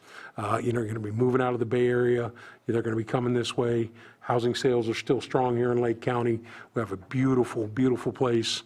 And, the next decade's going to be something that we really got to manage as we grow. So glad to meet you. Thank you. And my card's over there, in there. You got my email. Let's have conversations and see how it's good. One suggestion I would have as you're growing is to hit the advisory councils we have around the lake. There's, we got almost one in every district, I think. I don't know what happens in Clear Lake, but eventually there may be one in Clear Lake. But you have many different community advisory groups that really get you in touch with the folks that are, right there in town doing what we need to do. So the advisory councils would be something else that I'd familiarize yourself with. Thank you. All right, let's open it up for public comment. Anyone from the public wish to speak? Good morning. Mireya Turner, Community Development Director. I've already had a really exciting discussion with Mr. Barron regarding housing, and the questions that he was asking when he came to the counter were just like really intriguing and invigorating, and I ended up spending a couple hours this weekend going over state law and housing policy, and so I encouraged him to be aware as we go through the local area plan updates, which are specific to land use and housing and zoning. But what I didn't let them know is that the Lake County Community Foundation is totally on my list of people to make sure that I drag in for input. So because I think their boots on the ground experience will be very valuable as we work on our community visioning process for the next 20 years. So thank you very much. Thank you. Thank you for your comment. Any further comment from the public? I see none in the chamber and no hands up on Zoom. Again, thank you very much for the presentation. Thank you for introducing yourself, not just to us, but to the general public as well. And looking forward to further communication and conversations. Thank you so much. Thank you. Thank you. Go ahead and move on to our 9:30 a.m. item, 6.9. Public hearing, consideration to approve by resolution submittal of a funding application in the amount of $372,232 to the State Housing and Community Development Agency for Community Development Block Grant Program income to continue and expand the County Micro Enterprise Technical Assistance Program.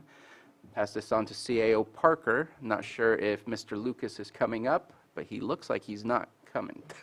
Yes, DCAO Rickelman will introduce this item, and Mr. Lucas will be joining him. He's trading cards.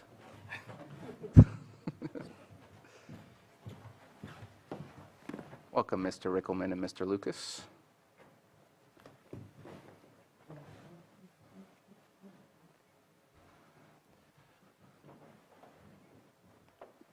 Good morning, Board. Ben Rickelman, Deputy CAO, and I'm here with Jeff Lucas, who is a principal at Community Development Solutions.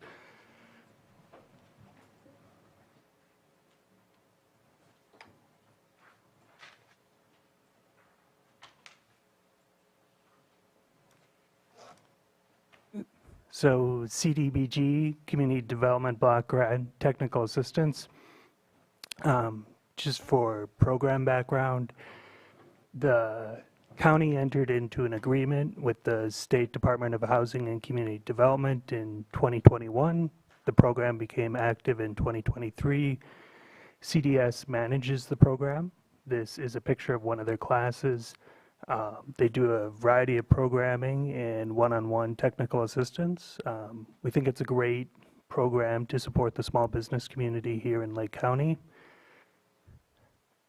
With the program, it was originally scheduled to sunset in May of this year, and what HCD originally communicated that there would be a new funding cycle that you could start to apply for at the beginning of 2024.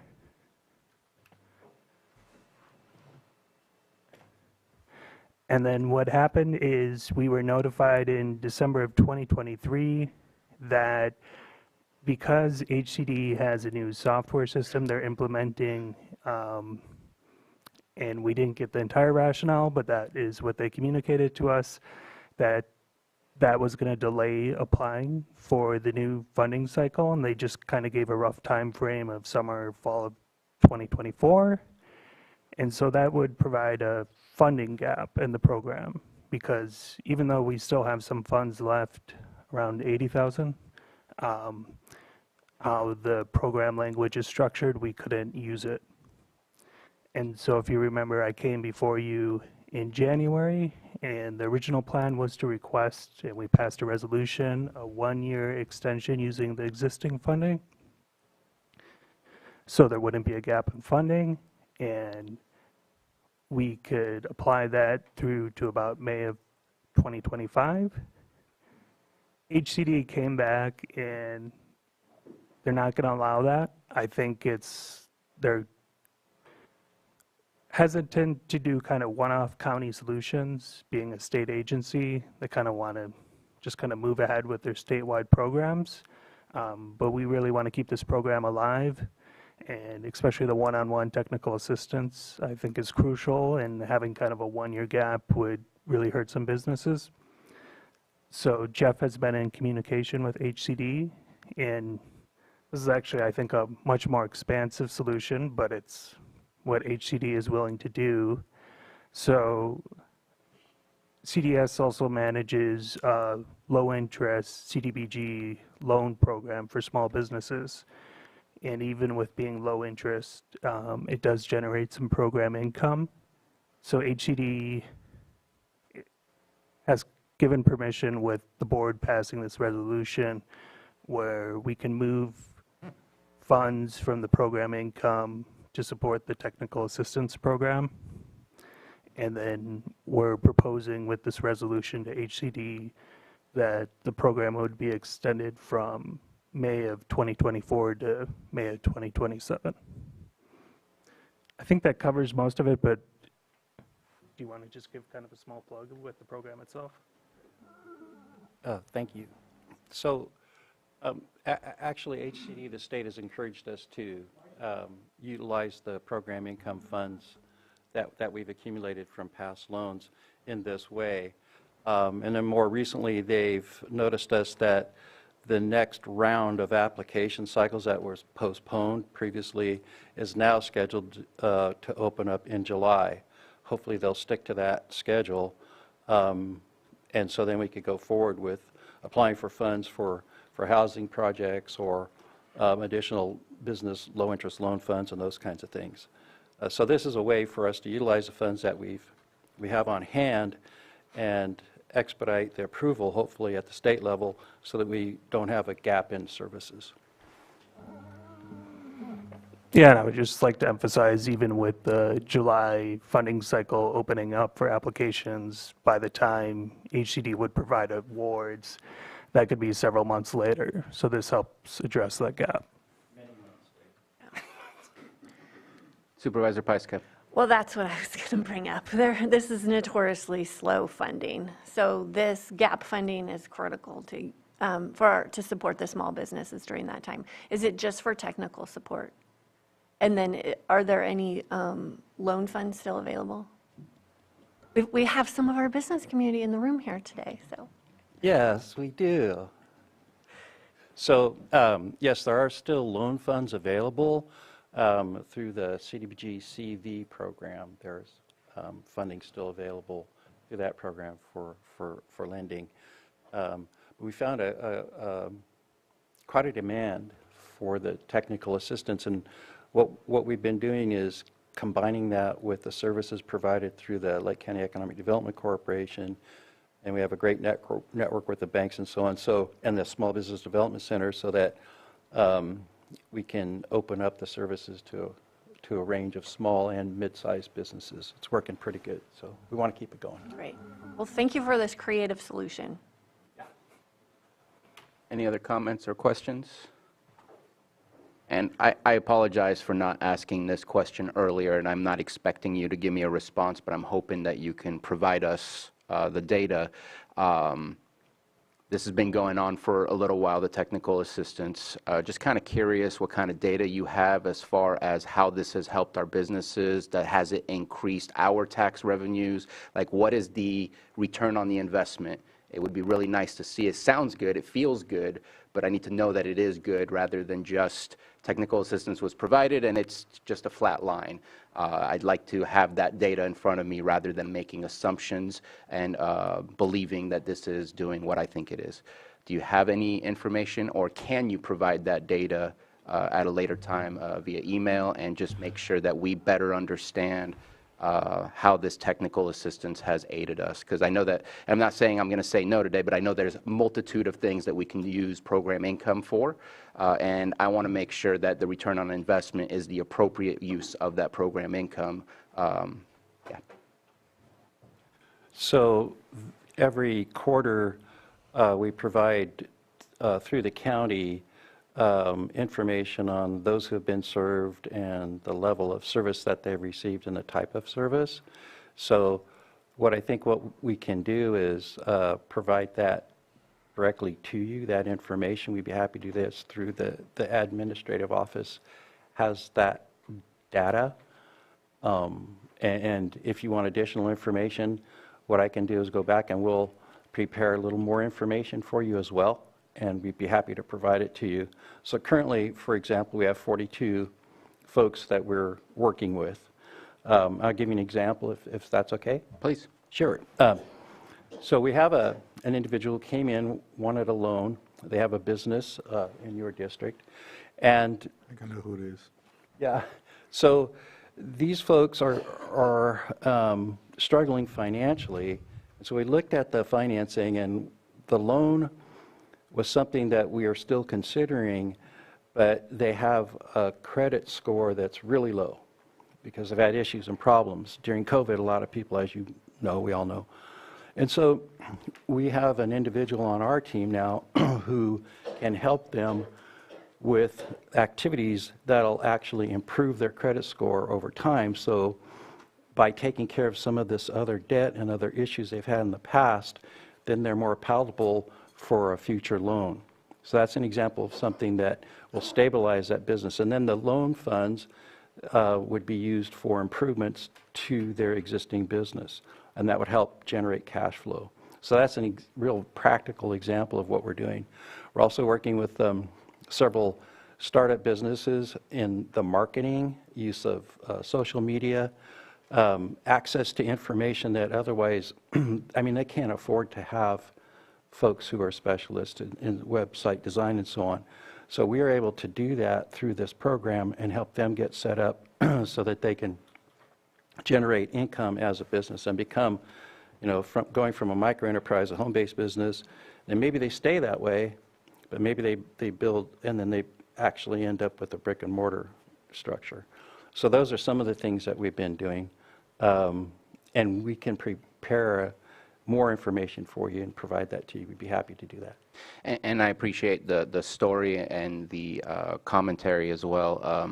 I feel, at least from my perspective, the deeper dive is what's the outcome? Again, are we putting in money? Because we could work hard for 50 hours, and if there's no change, we worked hard for 50 hours. I just want to make sure that we're seeing and we're actually generating that change, because that's not available to me. And that's just something that I would be curious for, to make sure that this is continued, this receives continued support with reasons to support it that are data-driven.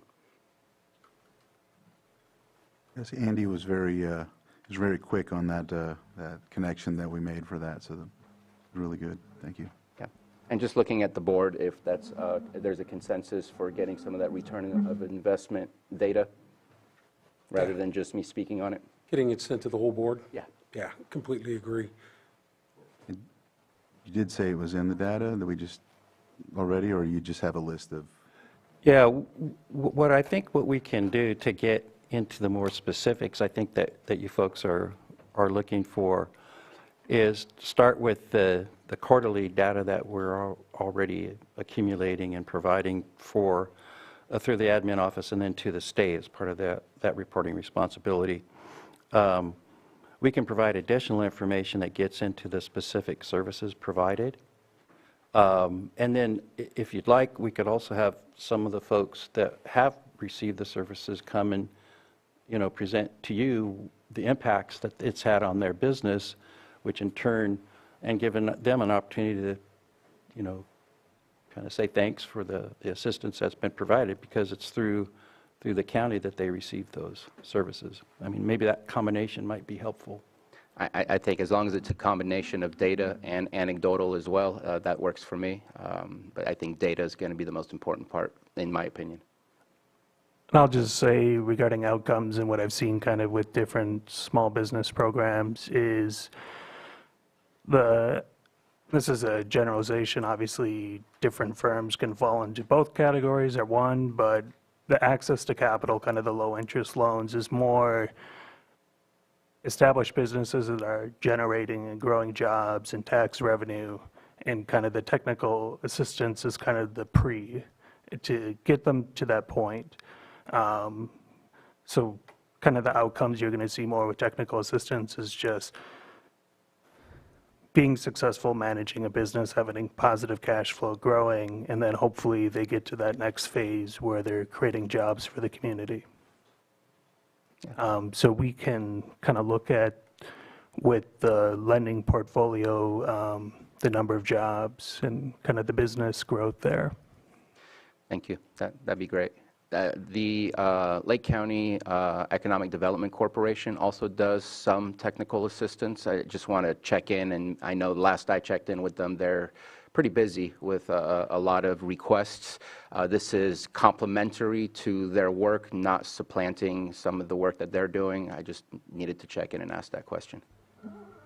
Yeah, our group, in addition to implementing this particular program, also works on behalf of the Economic Development Corporation with similar services, different funding source. So Andy especially is on a weekly basis, we're exchanging information and discussing client needs, thinking of them as customers.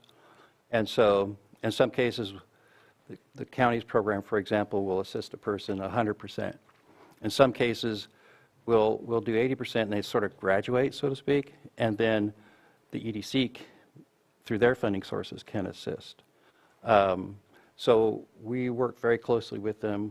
It's a complementary arrangement. It's not supplanting or anything like that. What we're trying to do is utilize the resources that we have in the most efficient way possible, and that's from communication. So, yeah, we have a lot of mutual clients that we serve together.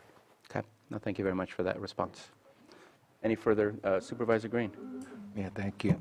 I would like data points or anecdotes. Give me some mix, but yeah. So I know what's on the agenda today is just getting this resolution approved, and I've been assured the dates are correct on it.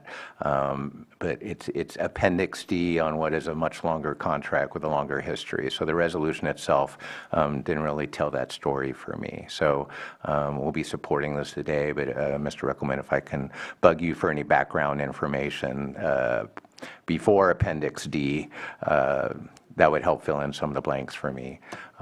And if you're coming back later to give us a presentation, I'd appreciate that even more. So thank you. Sounds great. Yeah, HCD told us not to touch the resolution.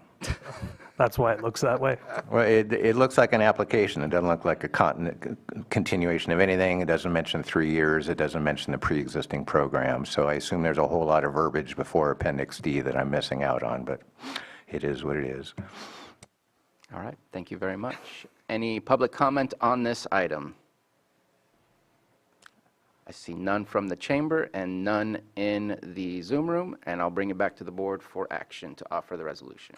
I offer the resolution. Resolution's been offered. Supervisor Simon? Yes. Supervisor Crandall? Aye. Supervisor Green? Aye. Supervisor Pyska? Yes. And Supervisor Sabatier? Aye. All right. Resolution passes. Thank you very much. Thank you. Let's go ahead and take a 5-minute break, and then we will get to our 10 a.m. item, or a 10-minute break, and we'll come back at 10:57.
on item 6.10, our 10 a.m. public hearing.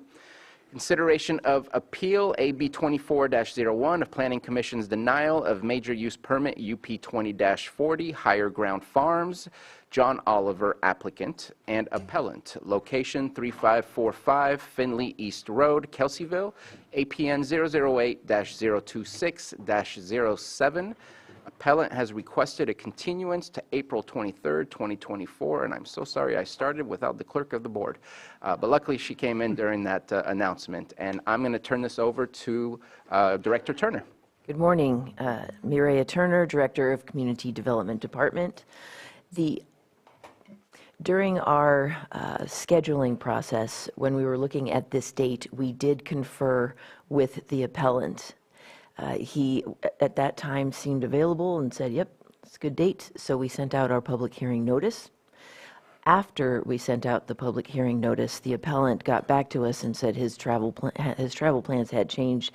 He was no longer available for today.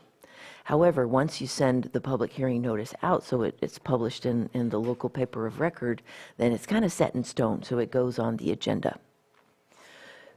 But because the appellant is unable to be here today, he has requested a continuance of this item to April 23rd. We are happy to take any questions. Okay. Any comments or questions from board members? Supervisor Green, you look ready to speak. And if it were to be continued, it would be to a date and time certain, so we wouldn't have to renotice. Correct. Should it be the will of the board, we're happy to confer with the assistant clerk of the board to get a date and time certain. Okay. Well, this project's in my district. I'm certainly supportive of a continuance so that the appellant may appear. Quick clarification, do you have a date from the appellant of availability? April 23rd. Okay. I'm guessing it's going to be 9:30, but I'm waiting sorry. for Johanna. Yeah. It's right there in front If that be of course, the decision of a continuance is up to the board, so. Okay. Thank you very much. Any further comments? I'm going to open it up for the public on the continuation, not on the public hearing regarding the project. Any comments about the continuation of this item to April 23rd? And we'll get a specific time. Looks like 9:30 is what's being typed into the computer as we speak. I see none from the chambers and no hands in the Zoom room. I'll bring it back to the board if there's action or further conversation.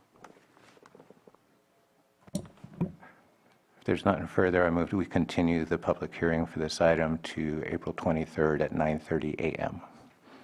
We have a motion and a second. All in favor? Aye. Aye. Any opposed? Motion carries. We will continue this at that exact date and time. Thank you. Thank you. Going to move on to item 6.11, or 10:30 a.m. item. Consideration of resolution establishing the Kelseyville Area Council as the municipal advisory committee for the Kelseyville area in District 5. And Supervisor Pyska, this is your item. Yes, the community has decided that it is time to establish a municipal advisory council in the Kelseyville area. And I would like to invite whoever would like to come up and fill these at least 4 chairs and talk about the vision and the plan, and then can adopt the resolution.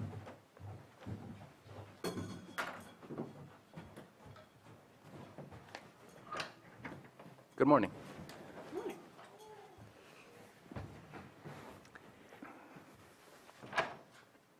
Okay, so we have Brian Hansen. Hello. And Sabrina Andrus. Would you guys like to talk about how this came about and what your plans are and how we can move forward? Hello, good morning. Thanks for having us. My name is Sabrina Andrus, born and raised in Kelseyville. I own a small business in downtown Kelseyville, A&H General Store, and I'm the executive director of Motherwise, a countywide nonprofit based here in Lakeport that works with pregnant and perinatal moms with their mental health.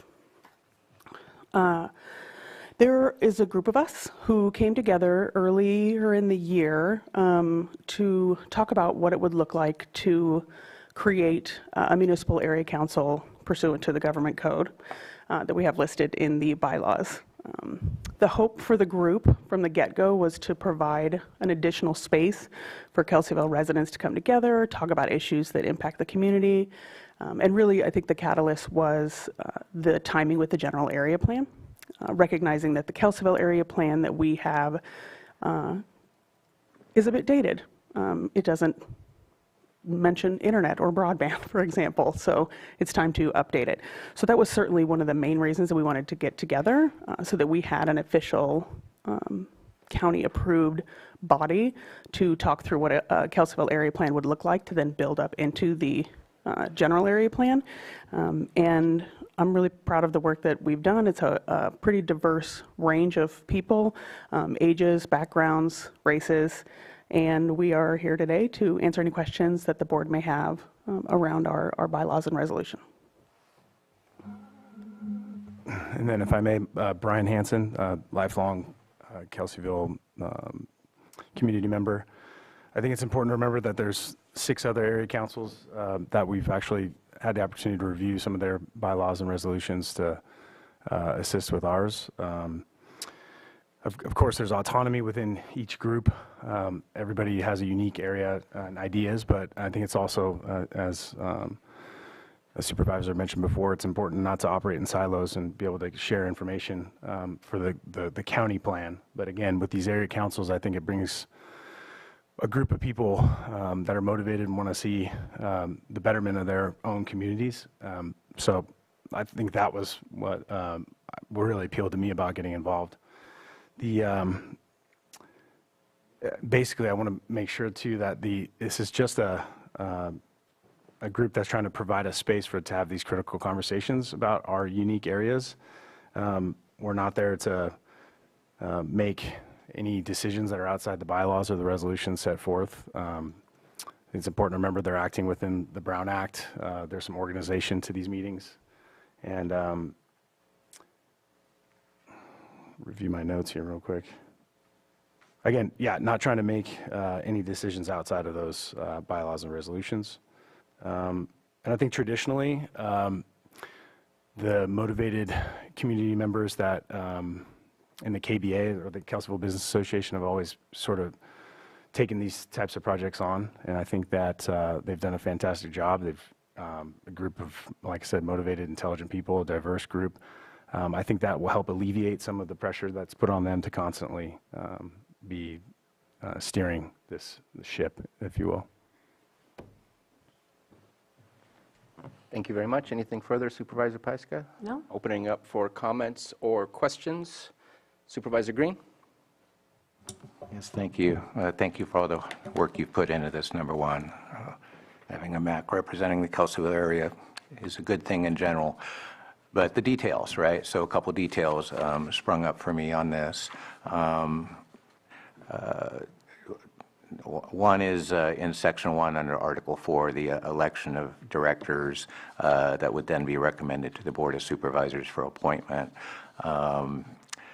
Not saying this is on your group, but having parity among our MACs and how our appointments are made and how recommendations are made to this board, the board does retain ultimate authority to make these appointments. So when we have some MACs doing elections and some that aren't, it's more homework for us to take note of. We want to give proper weight, but when directors are recommending future directors and all that just kind of stands out. But I'm kind of agnostic on that. I just point out that other MACs don't necessarily do it that way. And since that's a lesser question, let me come back to the bigger question I have, and that's the Exhibit A showing the Kelseyville planning area. It's a rough map, and I know it's rough by design because it relies on a 30-year-old map of what is a land use planning area, not necessarily a designation of what the Kelseyville community is. So on this particular map, as best I can tell, there's kind of a hard cutoff on the eastern side. So I don't know how many people in the Riviera who may consider themselves Kelseyville residents are going to be eligible or excluded for this particular representative body. And then there's a whole bunch of people over in my district, closer to Lakeport, who may not even self-identify as Kelseyville people. So I know it's a starting point, and maybe we're going to refine this, especially through the general plan process. But can you just explain what your thought process was of this municipal advisory council is going to represent Kelseyville citizens, what's your best explanation for those just watching at home or looking at this rough map of who's going to be representing Kelseyville and how broad that net is? Yeah, I appreciate the question, for sure. With regard to Article 4, I'm doing a really brief reading on my teeny tiny phone around all elected directors shall be recommended to the Board of Supervisors for appointment. I read that as that the ultimate authority still sits with the Board of Supervisors, which I think is what you're asking for. So I read it the same way, and I think that's the way that our steering committee designed it, so that both entities, both the Kelseyville Area Assembly and the Board of Supervisors has a say. But Board of Supervisors has ultimate say, as we are simply an advisory council. So that, on that point. Yeah, and I'll just add, that's how it's done at the Cobb Area Council. Every December, the body will make nominations and vote who they recommend, and then whoever's recommended will fill out an application and come to the board. That's not saying that anyone couldn't fill out an application and apply. I will say, we like to work smarter, not harder, so we use the Cobb Area Council bylaws quite liberally in crafting ours. As in, we started there, we changed everything from Cobb to Kelseyville, and then we took a deep dive into each one. So on the map, couple thoughts come up. First, you mentioned that that's a land use and not sort of what the Kelseyville area is. My understanding is that was the map used for the Kelseyville area plan back in the 80s, 90s. So while it was directly related to land use, it was related to all the other issues in the general area plan and the Kelseyville area plan as well, which is why we felt comfortable saying, okay, it's what we have. We don't need to build something from scratch right now. So we will use what our predecessors used. While we didn't have an area council at the time, there were a lot of Kelseyville business members who were still involved who were part of that planning process, and this is the map that they came up with. So that's one. As to Rivieras, absolutely, Rivieras are in Kelseyville. The reason that we kept them out, one, they weren't in the first one, but two, they've got a voice through their HOAs. And because Kelseyville doesn't have that kind of mechanism, it seemed like a relatively easy delineation between Kelseyville and the Rivieras, even though the Rivieras are part of Kelseyville. And I'll just add one more thing. There's a separate Riviera area plan. Oh, yeah, that too. Anything further, Supervisor Green? Oh, sorry, and we're incredibly open to changing them, obviously, as the area plan discussions come up, both within Kelseyville and the general area plan. Again, this was, here's what we've got. We're all incredibly busy people. Let's put enough time to get the ball moving so that we can then have these conversations as a much larger group and not simply the 8, 9, 10 of us who are showing up for the steering committee meetings.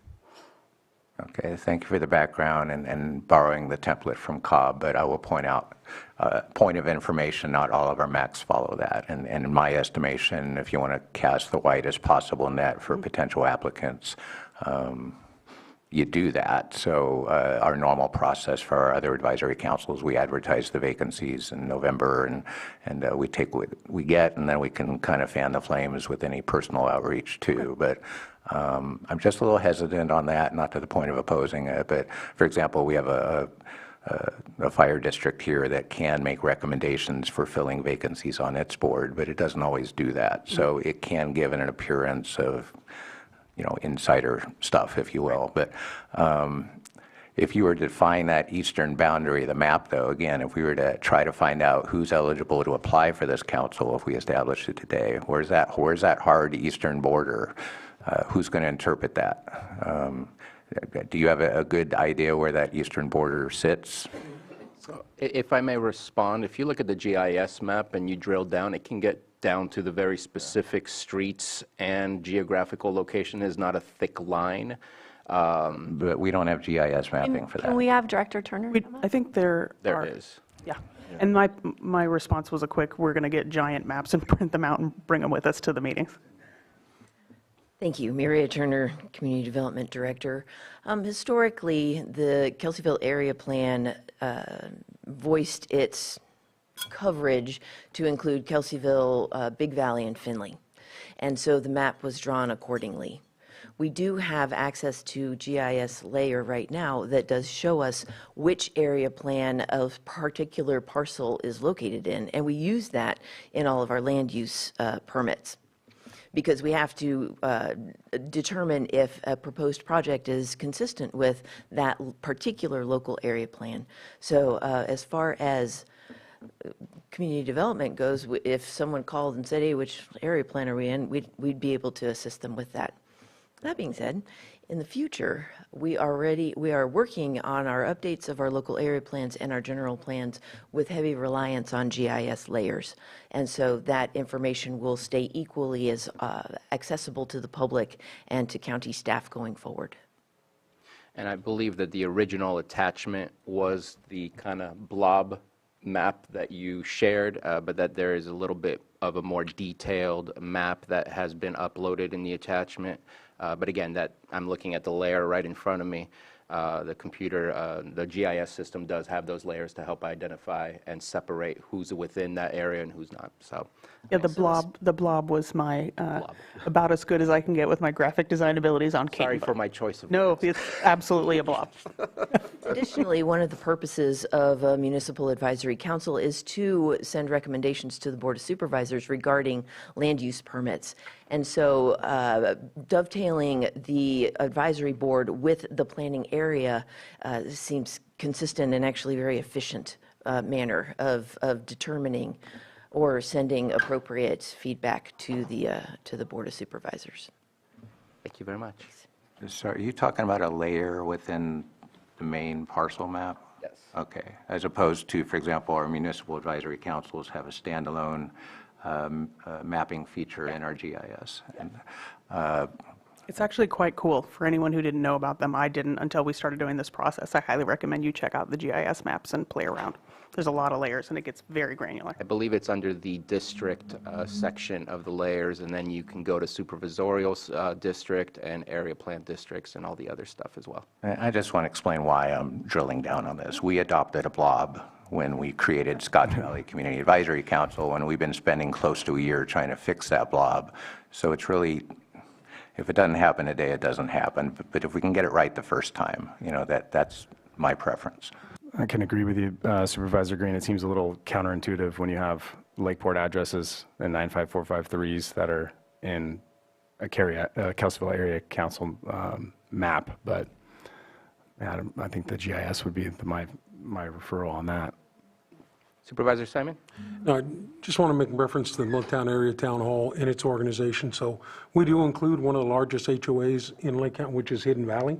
They are a part of our, inclusivity, not exclusivity, as we're always looking for most people included in the area. So I would encourage, and it would be my thought, that you would include those HOAs, because we have an issue with HOAs where they're not government organizations, they are community organizations that do a lot of good work in our areas, and having that input, for the ultimate area is something that has worked well. Matter of fact, I think our chair may be, or one of our board members is from Hidden Valley on the Middletown Area Town Hall. And that exclusivity has worked really well. I think in the coordination of the Calb Area Council, we even had discussions about, because we go by the fire district lines, of whether we'd eliminate both from each, and we just said, we're just going to leave it as is, and if someone wants to go attend one or the other, depending where you're at, you can go to those meetings. So, inclusiveness, I think, is important, and as far as it goes, so, we do have advisory commission that have HOAs in it, and Hidden Valley being one of the biggest ones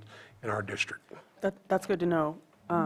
Math is certainly one that we're looking to because there's both the math and the, I think it's MAMA, the Business Association. The Business Association. Right, exactly. The fact that they've got both in one town, which would be similar to ours, we're very much looking to build those relationships and really get to know about the HOA. For me, I think that kind of topic needs to be and should be put to the entire assembly. I'm not comfortable as the steering committee, the ones getting the ball rolling to make those decisions, particularly because they deviate from last time. That's really it, which is not I've got a commitment to having those conversations, both of the ones we're talking about. But I think the most appropriate place to have those is within the entire area council and not, the 8 to 10 of us who happen to be the ones that sort of coalesce together. So the good thing is you wouldn't have to take responsibility for that, because this board works with the supervisor to set that. So I just want to let you know that if a decision is made by this board to expand that out, that's not something you guys did when you came here. This is a conversation we're having today, and, this board supports, creating these advisory committees. We've done it all the way around there, but the board has the ultimate decision. Great. And that is something, sometimes the advisory boards, it's for advising. It's not for telling the board what to do. It's like, oh, here's our recommendation. And sometimes the supervisor or the board doesn't agree with that decision. Right. And that's our biggest driving factor, is to have an established vehicle for that advising. Yeah. And I'll just speak to the area that's been mapped out. It's fairly consistent as a community. And when you add in the Rivieras, it's a completely different community. And so there's different needs. And if I look at the District 5, I always look at 3 different areas of interest, 3 different distinct communities. And so I can understand why you wanted to keep it within Big Valley and within the area map, because you're going to have consistency with the area plan update. And I have still been planting the seeds also for the Rivieras to coalesce around their own advisory council. I think that would be really beneficial too, to include the HOAs. But there's a lot of really distinct differences between the communities. Just want to follow up again. We also have Anderson Springs in the Middletown area town hall. That is another HOA, complete different community than Hidden Valley, Middletown, Lower, all our agencies. And then you obviously have the Lower Lake Action Committee group that isn't a community advisory group from this board. So it's done in many different ways in my district. I just want to point that out, that each one of our communities in the Middletown area town hall are completely different. And we do have 2 HOAs. Okay. Thank you. So I'll just add, so the East Region Town Hall does have a POA. It's Double Eagle POA, Clear Lake Oaks Keys, and then you have Spring Valley. I know that in, I think it's Upper Lake, they have their own city, like their Upper Lake Town Council, aside from Worth, too. And so they do their own thing. So different things here and there, but I know we've talked about some of it earlier off to the side. But I just wanted to emphasize that because you mentioned HOAs and POAs and whatnot, so. Any further comments or questions? Supervisor Green? Just a question, because it was raised. Is it a fair assessment that basically, as it stands right now, both from land use and politics, so we are talking about the Big Valley area, generally speaking. You're not picking up a lot of the river. If you are, it's a little baby slice. Yeah, I mean, down on Soda Bay, but it doesn't go all the way into the Rivieras. Yeah. So, but I wouldn't. So kind of harken back to my Scotts Valley Advisory Council. It's focused on the Scotts Valley. It doesn't really focus on the larger Lakeport area. And we actually have a commenter, I don't have it in front of me, suggesting that maybe, among other things, that what's in a name, So as a Big Valley Community Advisory Council, the map makes sense, the communities of interest make sense, the exclusion of the HOAs higher up in the Rivieras kind of makes sense. So I only mention that if there's openness to a name change reflecting the geography and the actual communities of interest. That would include, obviously, the town of Kelseyville, but I'd be supportive of a name change. There's nothing further. So here are some of the things that concern me a little bit.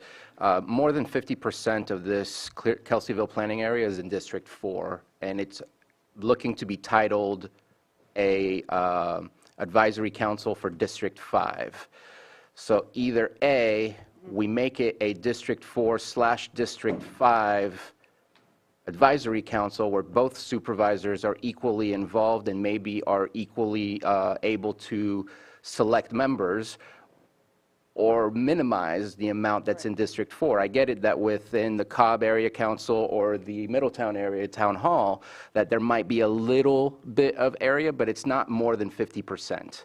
And people in District 4 need to communicate with District 4 supervisor, and people in District 5 need to, so on and so forth. This opens up a door that seems a little awkward, unless we say this is a combined District 4, District 5, or start eliminating some of District 4. Right. If it remains the same, And I'll just be blunt, because of the thousands of emails that we've received with what's going on in Kelseyville, and I'll leave it at that, this also covers the Big Valley area, the sovereign nation of Big Valley. And I would say offer a seat, because everything that happens in that area has impact to our neighboring communities. We don't have the ability to make rules or regulations or anything specific to that, but build that relationship, create that seat. Absolutely. If it's going to remain the same, I would like to see that changed in the membership. But I am very concerned that about 30% of this area is only District 5, but we're naming it District 5 Advisory Council. Yeah, I don't have any data or numbers or answers back, but my question back to you would be, while that is 30% of land, if we're talking population, there's going to be a much larger percentage than 70, I think, who are in the actual District 5. That is just a guess, but I think it's a relatively educated one. And I'll respond, because this originally, this group came together to work on the area plan update, and when it didn't occur to me that it was including District 4 until I saw the map in the presentation at the KBA last week, and so I did reach out to Supervisor Green. And I always believe that these municipal advisory councils come organically up from the community, and I would like to respect that this is what they want to do, and I feel like the two supervisors could join together and work collaboratively. We could both support the meeting, we could both be there to report out on what's going on, because this is a singular area, but it is two different district boundaries, and they change every 10 years, little bit by little bit. So I'm comfortable with moving ahead like this and just being District 4/District 5 and being supported by two supervisors. There's a lot of crossover that happens for this area. And so I don't have a concern there. And our steering committee, I think, is fine with doing District 4/District 5, you know, in what we could communicate over email in the last couple of days. And then just the quick head nod I received from two other members in the room. But again, this is establishing the MAC today. They have not met yet. We don't have members appointed yet. And these are all things, these are conversations, including the name, including the seats, that are all going to come from the conversations when they start having meetings. And that is the kind of organic engagement that we want to see coming out of our communities. So I'll just leave it at that. And what I would offer also in addition is, since there may be, I haven't heard from Supervisor Green yet about being a joint effort here, but if it is the case that there is some sort of split in the membership to ensure it's not just all people who live within the township of Kelseyville, yet representing also District 4, because that wouldn't make sense to have that split if there's not a membership split. I'd also want to make sure and hear from the team about my suggestion about Big Valley having a seat. Well, so you can, I'll just go back to how the Cobb Area Council was formed, and there was very specific designations of the seats. But as people move on or step away, it can be really difficult to fill those seats. So you can have that seat intentional with a person, you know, representing this area, but when it comes down to participation and who shows up for the meetings, you kind of have to weigh that more, because there is a requirement to, you can't even apply unless you've been to 2 meetings. And then you have to keep coming to meetings to hold your seat. So there is a balance there of wanting full representation, but you have to weigh that with who actually shows up and who wants to participate and be there. So I feel like it's better to kind of leave that loosely open and for the group to decide. And obviously the supervisors will be there at every meeting to weigh in and make sure that voices are being heard from throughout the region. But it's really difficult to tie those seats to individuals who may or may not be participating in the future. You want to have a quorum. You want to have the seats filled. And to your latest concern, which is one I agree with. We wanted to make sure that the language in bylaws stated that to be a board member or to be an assembly member who can vote, you need to have a primary residence in the Kelseyville Area Council map. So it does include everything that we're talking about, but that's one thing to simply say that, and another to directly solicit feedback and participation from folks in those areas who aren't sort of in the more Kelseyville proper. I hear that. And obviously, the comments I'm making are dealing with the equity of the whole geographic area, Completely. as well as the folks that live in that region. Yeah, completely. Any further comments or discussion? My only comment, I think the combined districts is a good idea. Well, you get representation. We can't make it to all these, every meeting, every time, but having 2 supervisors that you can go to, obviously that's an added benefit to the area. I would imagine if EJ had an opportunity to get another supervisor in his district, he'd jump on that, because You he's can come too if you got a want. bunch of the boards over there. And I've made a comment before, make one big one, then you got it all. But Super Mac. Super Mac, yeah, over on the North Shore. But I think that combination is good, and I think, our public comment, as you talk about the Big Valley, the Big Valley area municipal council, I think that goes really well with the combination of the 2 districts. So, and that's where we're talking about, forming this for that whole valley right there. So those are my comments, and I know there was a name suggested, but I really like that all-inclusive name of the Big Valley area. So it does give you that inclusiveness and that openness. Supervisor Green? Yeah, for first District 4 or 5, I agree, definitely we can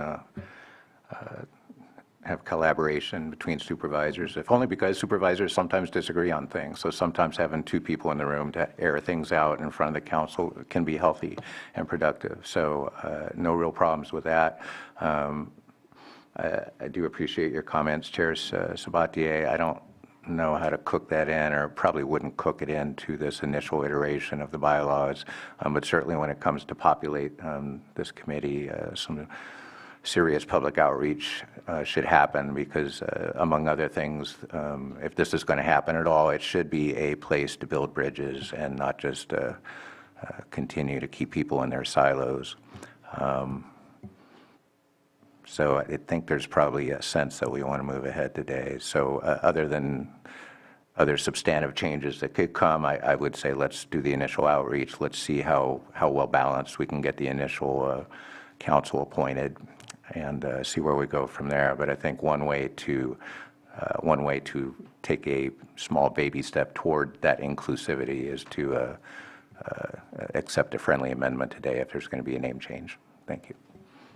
And my last question, it feels like there's already a membership kind of thought out of who would be members of this group. Am I correct in kind of reading between the lines that you have members in mind specific to fill up these positions? We have members among the steering committee who have indicated an interest, and we are very committed to, so we have a press release drafted, which will go out. We've brainstormed, PTOs, KBA, to the county. Like, built into this is the idea to spread this far and wide for applications.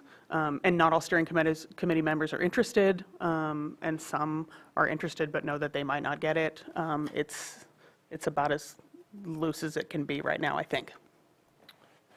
I'd like to also add, we have interest from a tribal member from Big Valley and the Rancheria over there. Been soliciting some assistance from, from him. He was scheduled to be at the last meeting, couldn't make it for one reason or another, prior obligation, but that we're trying, yeah. Good. Trying to reach out. Good. And I appreciate your point, Supervisor Green, about building bridges. I mean, this really is, there is no silver bullet to all of these issues that we're dealing with, especially when there's so many emotions and big feelings involved. But our sincere hope is that this is a space where those conversations can be had in a really thoughtful, intentional, respectful way. And just if we can, during the outreach phase, Scotts Valley Band too would have some.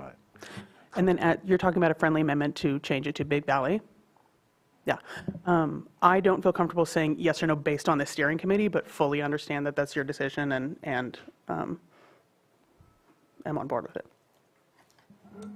Any further comments or questions? And I'm good with the change. I know that Supervisor Simon spoke in support, and Supervisor Green, and I would also like to see that change to make it all-inclusive, because it goes much further out than just the Kelseyville boundaries. Just want to throw one more thing out there, because all of our advisory councils are a little different. Middletown Area Town Hall, they don't take any money, or they don't have any fiscal agent or anything like that. Does Cobb Area Council? Oh, they do. Okay, so just one more thing to throw out there, however you guys are putting it together, just as a suggestion, if you have the ability, and I know there was a Lake County Foundation that talked about being a fiscal agent, and that may help with some of the advisory committee issues and stuff, but it's always great, because then you're just pulling that money in locally and working with the, the supervisors to help work that through. So just letting you know, Middletown doesn't do it that way, but I just wanted to mention that to you, and maybe you guys already had those discussions, but. We did, and decided early on that no thank you to start. Okay. But I have reached out to Christopher Nettles at the Cobb Area Council, who's done a lot of the accounting work there, to at least start the conversation with whoever is on the board, if the board decides, or excuse me, if the entire assembly decides to go that direction. And, because each one of our districts are good, and I know you guys have the business association up there that does a lot of good work, and I know that's just going to help you guys as you guys are forming this whole advisory committee. Yeah, we went and presented 3 of the steering committee members and had a really great discussion about it.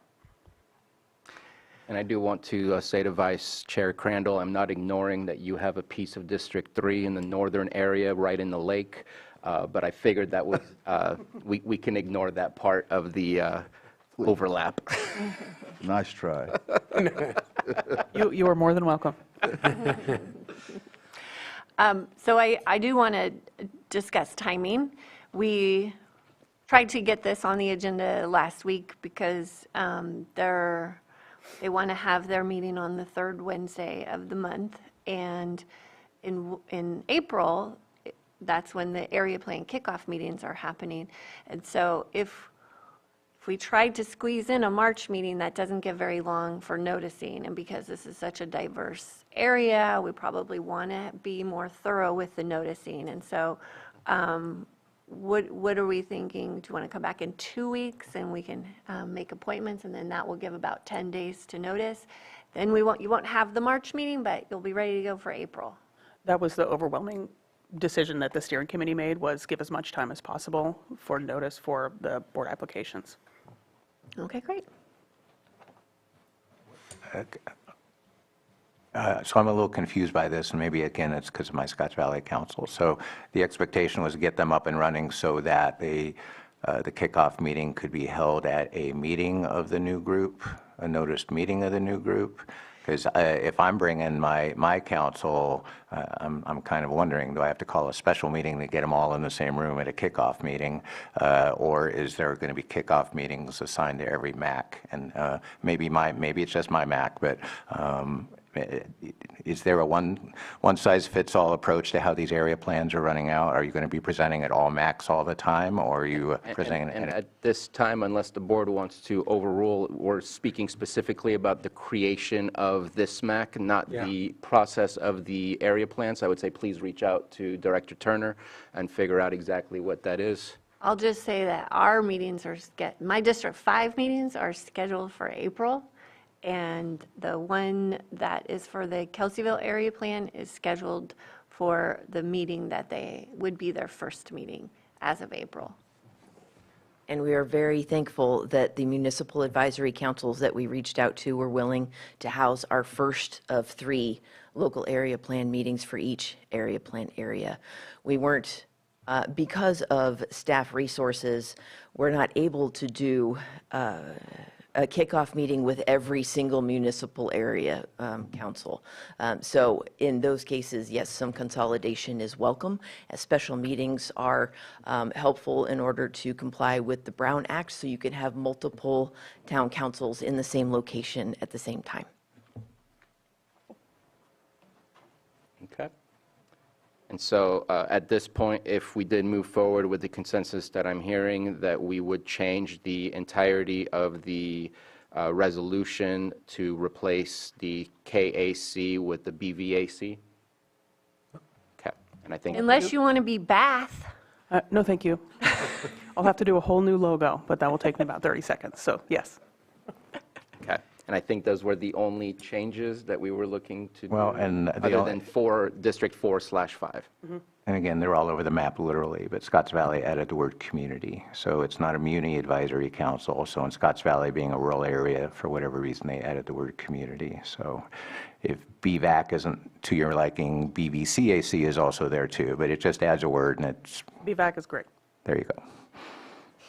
And those things can be changed as things move on, and I think we're just looking for a point to initiate this. I'm going to open it up for public comment. Since there's nothing further here, let's go ahead and start in the room, please. I'm Alan Fletcher, a 15-year settler in Lucerne, or Seagram. I'm delighted you accepted my first recommendation of a more inclusive name. Just wondering whether the area plan might follow to match, because it's the exact same map. Maybe rename it the Big Valley Area Plan rather than the Kelseyville Area Plan, but one's enough. I think I've been assured by the discussion here. My second concern was... If you can get a little closer to the microphone to make sure everyone can hear you. One of my concerns was it appeared to be maybe a pop-up organization, but it's obviously been going for a long time. And I was reminded, looking at my history, that Kelseyville in 1888, the township of Kelsey Creek incorporated. If they'd stuck with their incorporation, we wouldn't be having this discussion about who sets the name. But in any event, I think it's a good plan. I support Max, and I'm delighted of the general name change. Thank you. Thank you. Anything further from the public regarding this item? Please come on up. Good morning. My name's Rick White. I am a graduate of Kelseyville High School, past president of the Kelseyville Business Association, past president of the Lake County Association of Realtors, and I'm an active board member of the Lake County Economic Development. I'm liking what I hear here this morning. I really think that this is something Kelseyville has been needing for a long time. And now that we have an area planned to dive into and try to think about the future of our area, this is great. I think what I'm hearing today sounds positive. It sounds like, we're finally getting things off to a good start. So I just wanted to recommend that we do move forward with this and even call it the Big Valley Area Council. And I think that we're all excited. We've got a lot of young people that want to get involved with this because, after all, this is going to be part of their future. So thank you. Thank you very much. Please come on up to the microphone. You seem to be the last one. Or maybe not. Yeah, my name's Vernon Blanger, better known as Verge, and I'm in support of the area council and the name change on this. I also am very pleased with all the work that's been done by the KBA, Business Association. I've been very upset about the name Kelsey because I'm sure you all know the history of him. Enslaving, starving, the whole thing, to murdering the people that lived in the area. And, there's been a lot of trauma that's being addressed slowly in this whole change with the natives here. And a lot of the people, I spend a lot of my time up in Kelseyville. And I had me with work, socializing, playing. And it's a beautiful place, and I want to see it moved where everybody's included. And this seems to be the goal with a lot of people. I understand totally where a lot of people have kept the name of Kelseyville because you grew up here. I want to make sure we're talking about the creation of the Municipal Advisory Council. Yes, that we did look at revising the name of the council, but I want to make sure we stay on topic of what's on the agenda, which is the Municipal Advisory Council. Okay. And, well, thank you. I'm very glad that you're receptive to the need for the change in the name. And that's it. Thank you. Thank you very much. Anyone else wish to speak?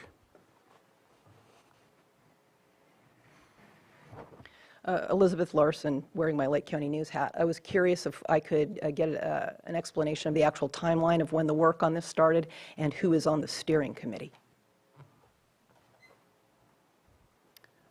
If you could please respond, thank you. I need to check my email. Do you want me to get back to you whenever you can find that? Yes, give me a second. Because there's someone else that has a I think comment. it was January. I know it was January, but I'm just not sure the date. You want the exact date? January's So January 23? I can get you the exact date. 24, January 24? 24. Really? Was it, it was this, no, January of 2024, not 2023. Yeah. And I am now looking up email. And we'll come back to you for the names if you don't mind. We have a public comment. Please come on up. Hello, I'm Lorna Sides. I live in Kelseyville, and I'm the proponent that put in for the name change of Kelseyville to Canocti. If we can please. And I want to, that's not what I'm going to speak about. I just wanted to thank Jessica for getting this thing rolling and for representing so many people so well, and thank Michael for putting forth the name change for the council here. I think it's going to be very good, and I'm also quite interested in it. You were speaking about that eastern border, but I'm very interested in that western border. If it does contain the rancheria, that's going to include a huge business, which is the Canocti Vista Casino would be included in that area instead of being left out. There's a large segment of our population of the valley that is in the rancheria area, and then they have that large business going in with the gas station and a large store going in there. So I think that would kind of make sense when you spread that valley out, that it would include everything up until you become the city of Lakeport. So thank you. Thank you very much. And I believe that the casino and the entirety of the tribal lands that are there are in the map. Am I correct on that? From what I looked at, that's what it appears to be. I think it's partially. Is it partially? Partially. But where that new economic development that she's speaking of, though, is within the map, but obviously we have there's no jurisdiction there. I have dates. January 12th is when Miley Field and myself sent out an email to, do you want names spoken into the record?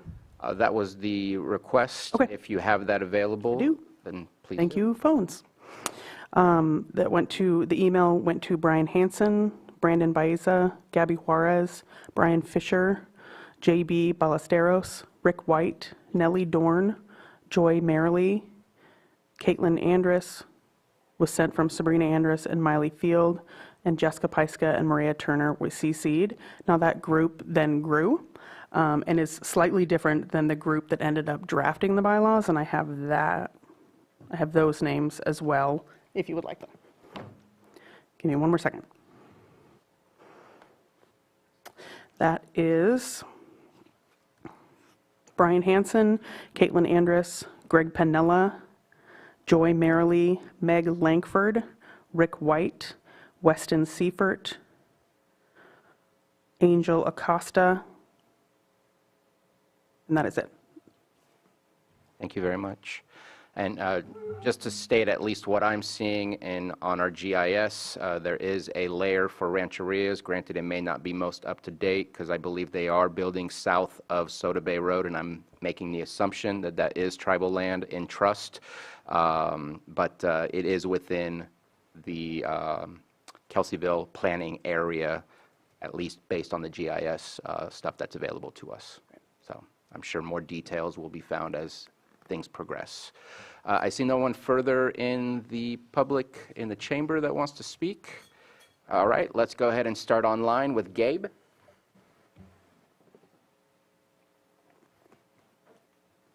Hello, everybody. My name is Gabriel Ray. I'm an enrolled member of Scotts Valley Band of Pomo Indians, also elected tribal councilman for the tribe. I just wanted to say that, Scotts Valley, we own quite a bit of property in Kelseyville. We own some houses out there. We have quite a few tribal members that live out there. And, speaking of inclusive, I hear people speaking of inclusivity, excuse me. We would very much like to have representation on this committee. And we are very in favor of Big Valley for sure having participation. And because I'm just worried about what this committee is actually going to be about. And and I would really like to get a copy of those bylaws that were just mentioned. And also, that's all. I just want to state that I guess we're not supposed to talk about the name change, so I won't. But I think that it's, I hope this isn't a ploy to try to, get around, or because right now the name change is coming up. We're working on the name change, so I think keeping that in mind before anybody makes any decisions through this committee is important. To not try to backdoor the process that's already in place. So thank you for that opportunity to speak. Thank you very much, and I think we need to not make assumptions until things actually happen. We have many other municipal advisory councils that do the work that they have been asked to do. They are speaking for their community. They are offering resolutions for changes, and I think we need to give the same respect to any new municipal advisory group and not make any assumptions. And please, by all means, if you live in that area that we're about to possibly approve today, submit an application. And I want to also mention, Gabe, that the bylaws are attached to this agenda item so that you can review them. And they're very similar to other municipal advisory council bylaws. And the other thing that's really special about these assemblies is, yes, there is an appointed group to sit on the committee. There's typically 5 people with an alternate. But everybody that comes and participates has a voice, and every single person that lives within the designated area gets to vote and gets to speak and gets to participate. It's really more like a town hall. And so it's more successful if more people participate. So whether or not anybody is appointed as the 5 members to serve, the strength really is in who shows up and who's there every single meeting. And so I would just encourage everybody to participate, because that's really how you get to some pretty amazing conversations. Thank you for that. Next, we have Janine Pfeiffer. Hi, I'm actually here with both myself, Janine Pfeiffer, and with Ron Montez Sr., the tribal elder of Big Valley. So the only statement I have is, if this is supposed to be a representative body for the community, no one in my circles heard about it until today, and we are all resident within the area proposed. So my comment, which I also made online to the agenda item, is that I think much more public outreach needs to take place before this moves forward, and also changing the name of the area council to be Big Valley Area Council, as a number of supervisors have recommended, is a very good idea. And here's Ron. Good morning. This is Ron Montez, Big Valley Band of Como Indians, Elder Council Tribal Historic Preservation Officer. I would like to say I support the name change to the Big Valley Area Council, and also that inclusivity is something that our tribal people have been seeking for many, many years.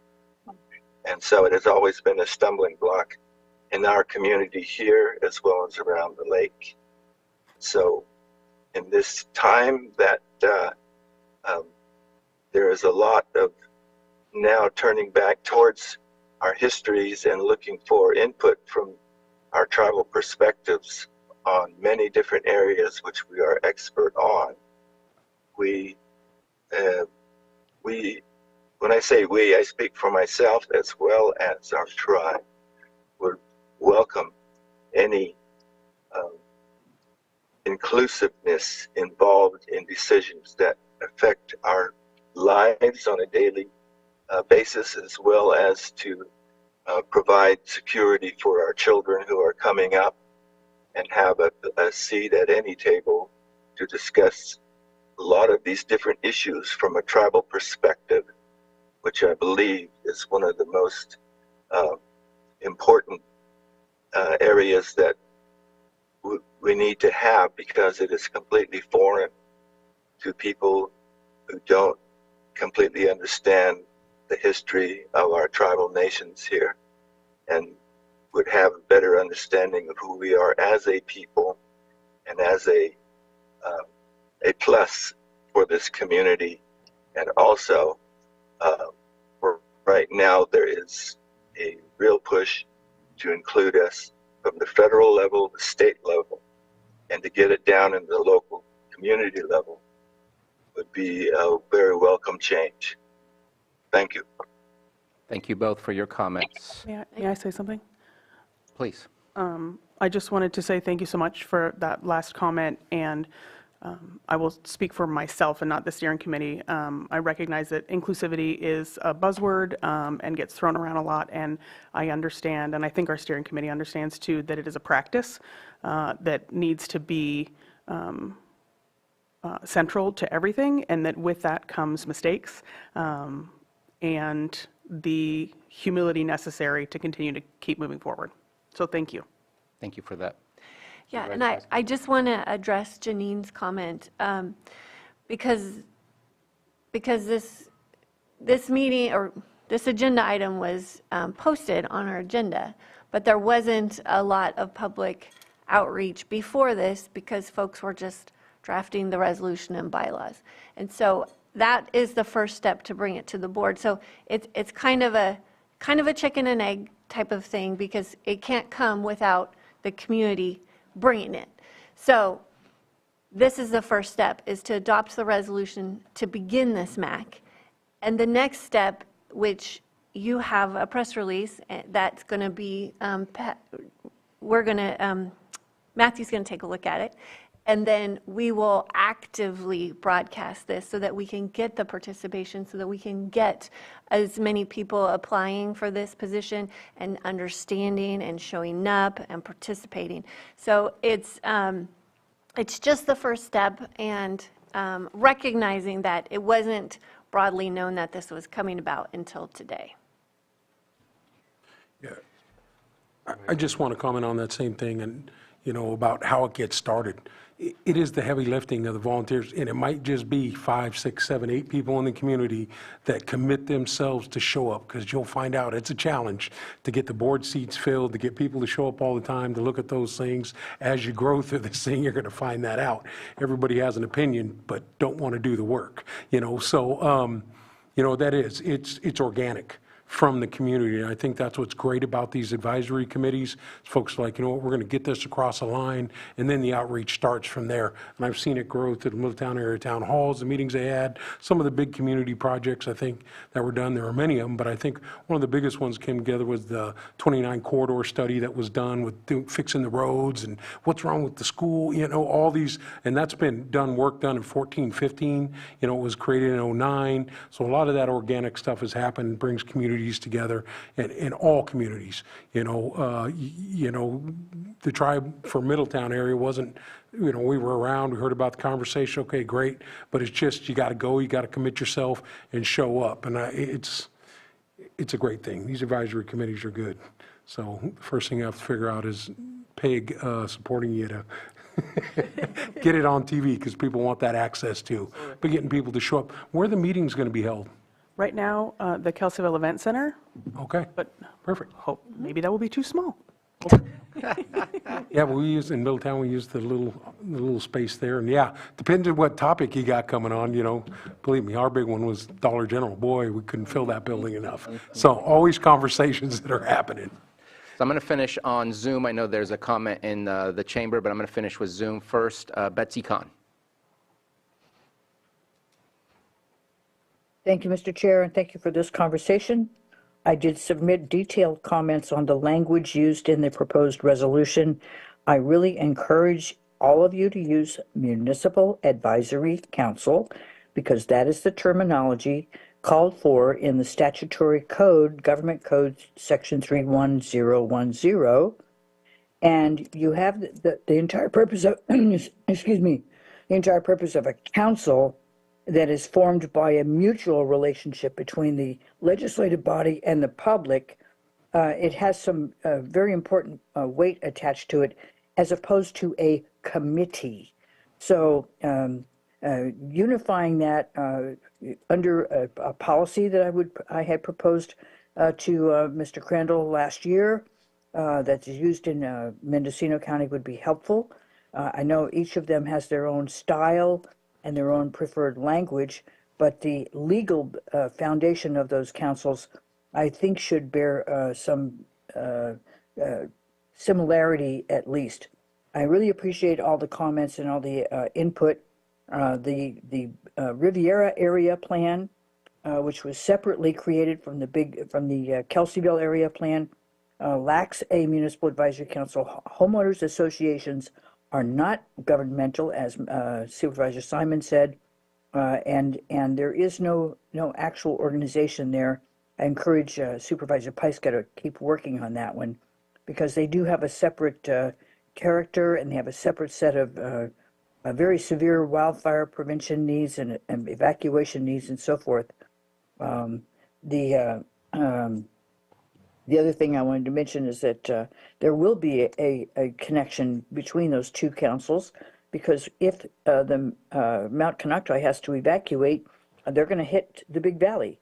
And so I think you need to have a consideration of those mutual impacts, just as the Lakeport area plan, when it was created, did not include the influence of the city of Lakeport, but it has a vital relationship over their water resources. The area plan update will have to be a mutual endeavor between the city and the Scotts Valley group itself. And of course you want to include all the tribes, and I think we should have a standard that says there would, that at least one representative from the local tribe would be included. Thank you very much. Thank you for your comments, and we did receive your email with the suggestions, and I know I'll be checking in with County Council just to see if there was any specific changes that he approved of, but we'll get to that after we finish public comment. Next is Sarah Ryan. Hi, good morning. Sarah Ryan, Environmental Director for the Big Valley Band of Pomo Indians. I just have a couple of comments on the bylaws as attached to the agenda item. The membership statement that says, in order to vote in any election or action taken by KAC, persons must reside within the boundaries of the KAC map. I just want to point out that there are several members of Big Valley's tribal council who do not actually live on the rancheria, and so by making a a statement such as that is limiting at least one of the sovereign nations within this area from identifying who they want to represent them, and just seems a bit too limiting. I agreed with Chair Sabatier's comments about the tribe being a part of this and having a seat on it. There's a lot that the Big Valley Rancheria does on a regular basis that is benefiting the whole area, including the economics and business associations of the tribe, as well as the environmental work and social work and other activities of the tribal government and the community itself. So in order to make sure that that there's good representation, the map should also be looked at. It seems a bit arbitrary because, as was pointed out, the tribe has multiple parcels that or that are part of the rancheria that appear to not be making it as part of this map. And since it is a blended District 4, District 5 creation, it just is odd to kind of split that area. Also, with the Scotts Valley Band of Pomo Indians, the comment from one of the council members, the Scotts Valley tribe did not, just from my experience, just speaking personally here, they had wanted to be a part of the Big Valley Groundwater Sustainability Plan advisory committee, and they were not able to get a seat on that. And they have an interest in this area, so really hoping that that doesn't get limited either by how this statement of membership is put in here. So my question is, if this gets voted on as a yes today, does that mean these bylaws stay as they are, or are there going to be other opportunities to edit this? Supervisor Pyska? So thank you for all those comments, Sarah. This is all, we're forming this before the council has met. And so this is essentially a suggestion that we are adopting.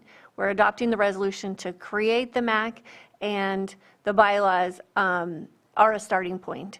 Once the assembly starts to meet and they discuss and they want to make changes, they can absolutely be made. But we have to start somewhere, and so this is the starting point. Or the starting point that's proposed. Yeah. Thank you for your comments. I believe we are done with Zoom. Any other comments from the public in the chamber? Thank you. I'm John Jensen from Lake County News. As I was listening, I apologize I didn't come up earlier because this question bubbled up when Jessica said that the bylaws were an essential part of formation of this group. So my question is, can a MAC officially function without a ratified set of bylaws? Well, we're passing the resolution right now, and My question is, can a MAC take any action, officially function without a set of bylaws? I guess that would be a question for county council.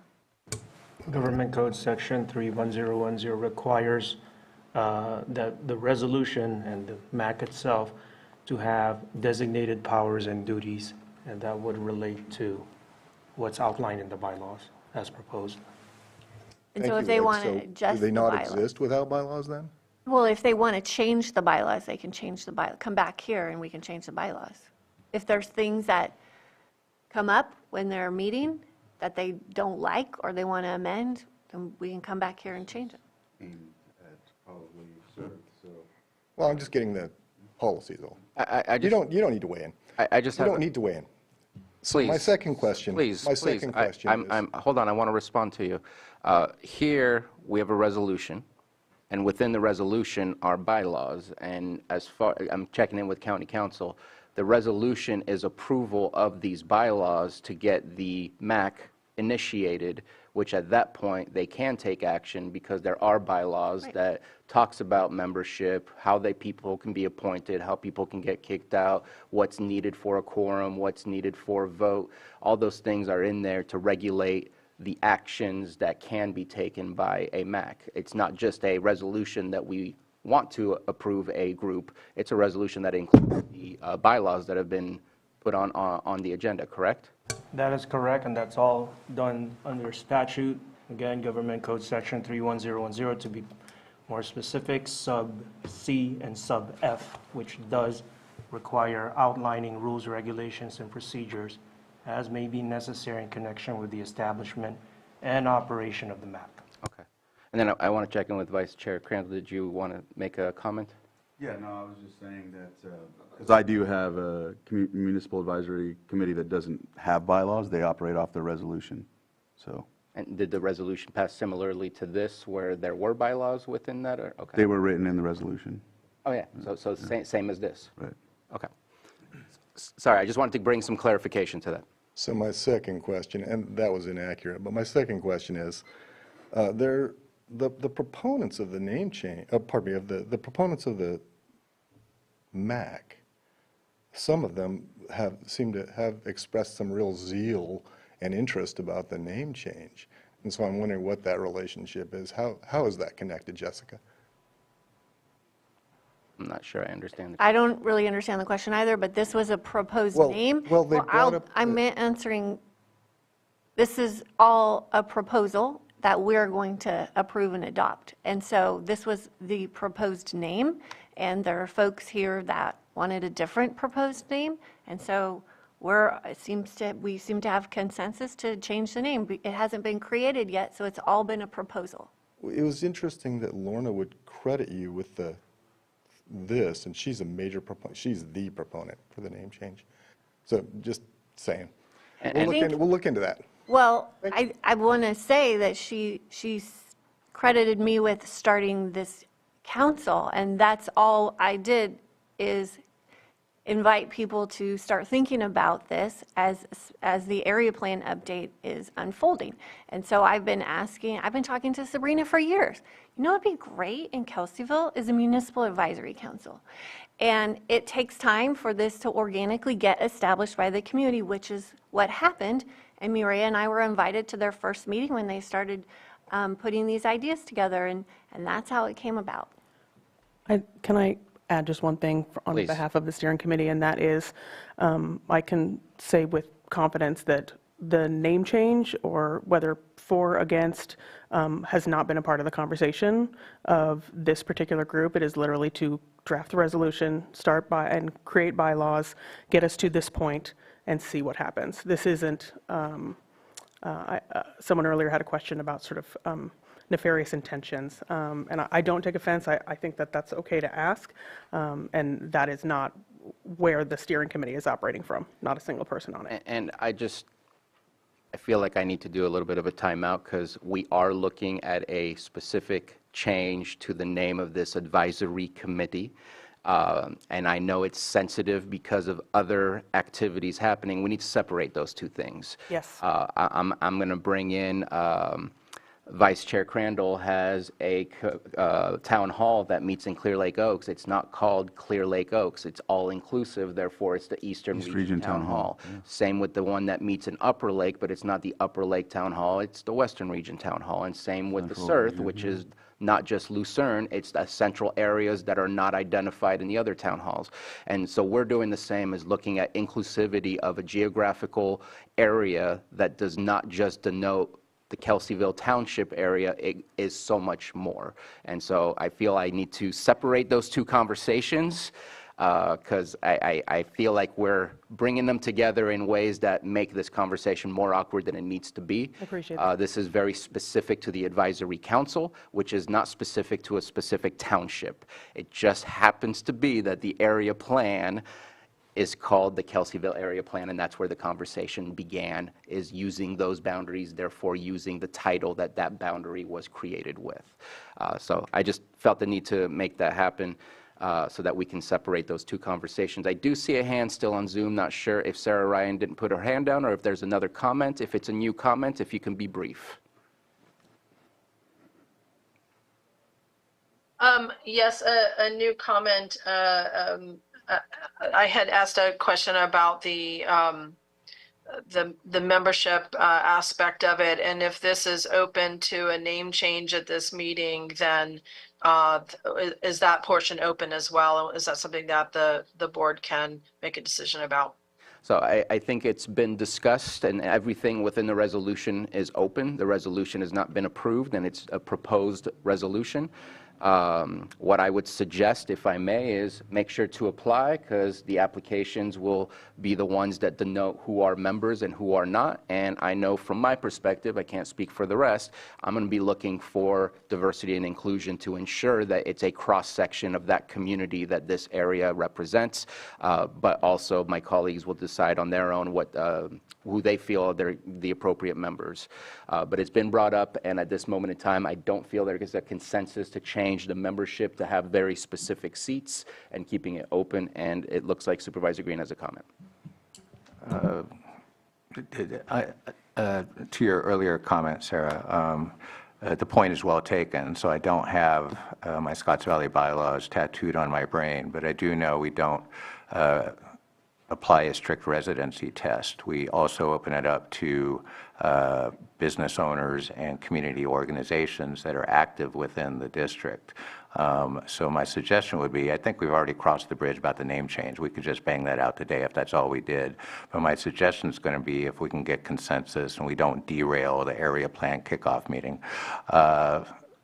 let's take a week, let's clean it up, let's bring it back with a name change, but also let's do a meet and confer and see if we want to apply a strict residency test or if we can open it up, because I would be concerned, even though it's going to be a living document, I would be concerned about passing bylaws today that aren't crystal clear on the eligibility of people living on tribal lands or working on tribal lands within this proposed area. So if we're going to be serious about inclusivity, and I think we should, I think that portion of this resolution could benefit from a one-week pause to meet and confer and then bring back a tidier resolution that would still keep you on track for all the meetings you want to do, but would give another bite at the apple for those who didn't hear about this initially to come back and give any input if they want to. But you know, I think that's an important point that I would not like to defer to the council to fix. I'd like us to fix it at the board level before we pass it. I have a question for all of those, sorry, I'm the only one, that have town halls. Are you allowed to have people from outside of the area to join the town halls? Yes. So how the Cobb area works is anybody can attend, and often many people do that don't live there. A lot of people will attend via Zoom, a lot of people watch the video, but when the assembly votes on something, it's the people that live there, and that was a decision that, you know, that group made because that's what they felt was important. And so I don't know if you want to speak on yours? Yes, I know in Central Region there is an option. However, they all that are on are in Lucerne. There's just an option in case you don't get any participation, similar to East Region Town Hall, who had to adjust their bylaws because they couldn't get someone from the Clear Lake Oaks Keys to step onto there. I think there is now, but it's still open in case we have 4 people for like 2 years like we did there. Upper Lake, they've adjusted theirs as well. So, but everybody that's on it in that one, I think, is still. I'd have to double check, but it's basically there's a residency requirement for Upper Lake, for Worth. I'm sorry. Yeah. So, there was Lake Pillsbury representation, but that became an issue as well. So that's why there's another seat that's just like a. That's why they adjusted that, because they couldn't get someone to sit on that. But specific seat membership versus the scope of the map of the area Right. that it encompasses, everyone's within that map. Right, and also, like I think that was mentioned, I know that Robinson Rancheria and Habe Mitzalel are included in the Worth area. The Elam Indian Colony is included in the Earth area as well. So just, they're inside the map of that. So maybe if you would adjust to have them inside the map of your proposed Big Valley Advisory Committee, that might help too, just to ensure that the folks that live in that area are able to serve. So. Can I respond to Supervisor Green? Please. I know it's outside of our jurisdiction. It's your decision as to the residency question. It was one we talked about pretty early on, and we, most of the discussion, but correct me if I'm wrong, most of the discussion was around concern that folks who do not live in the area, particularly those who maybe have second homes or just sort of have a passing connection to the community, would want to be super involved. And so we felt like the sort of a line had to be drawn, and primary residence was it. That said, again, just a quick little poll, it sounds like we don't have a problem with waiting the week to really hammer out this particular piece. Our main concern is outreach and making sure the application window is as large as possible while still being able to meet April 17th. So that's the only little sticking point. And I'm not saying that's actually insurmountable in pushing things a week, just makes it a little tighter. And Supervisor Simon, about your town hall? Yeah, our town hall, obviously with the fire district, we kind of overlap with Cobb Area Council, and we had a good meeting with Cobb Area. They're like, no, we're not going to change. So, yeah, obviously Middletown Rancheria is part of that. I don't see anything in the resolution or anything that limits. You know, what you're going to find out is you got to go and you got to participate. And whether you're just in the town hall in the audience or you're elected to get on the board, it's that participation side of it. I will say in our area, did have a tribal member that was the chair of math for a year. Boy, got hammered on that one even more. I was get yelled at twice or 3 times.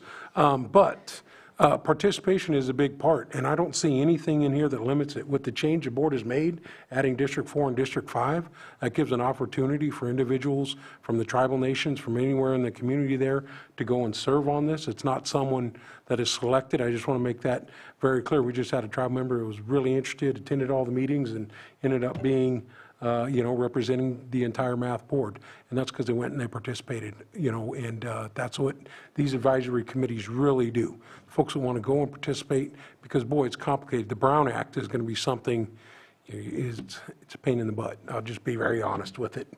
We have to know that here, but it complicates things as much as it helps things out with these advisory committees.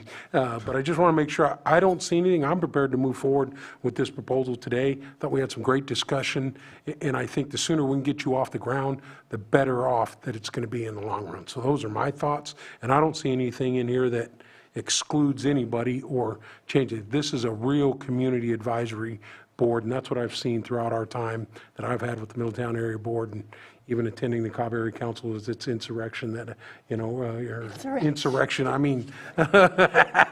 We did It's succeed. Inception. I don't know why that one popped in there. The Inception. So anyway, those are my thoughts on it, and I'm ready to move forward because I think it's needed, so. And I just want to, for clarification purposes, in Article 3 membership, it says persons must reside within the boundaries of the Kelseyville area council map, which obviously will be changing the name based on the conversation we've had. So it is there where residence is within the boundary. To be honest, I think that's the right way to do those things. I always am looking for District 2 representation.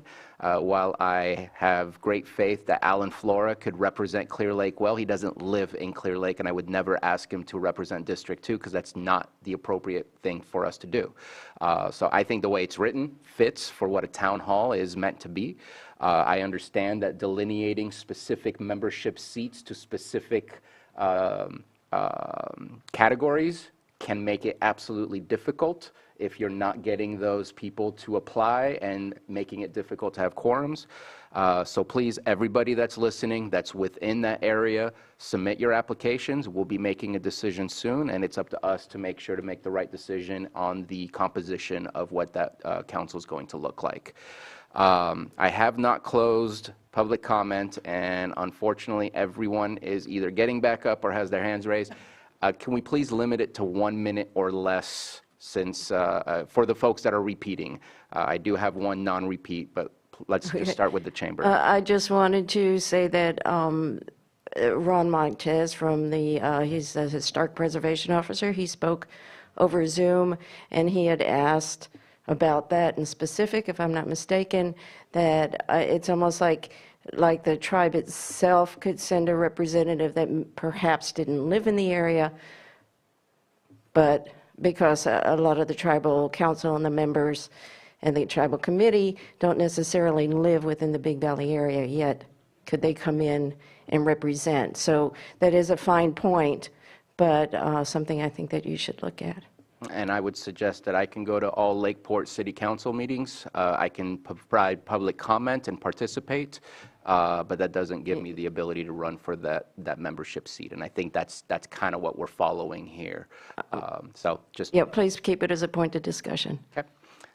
Next, we'll go, and this one can get the 3 minutes. Margot Kimbara on Zoom.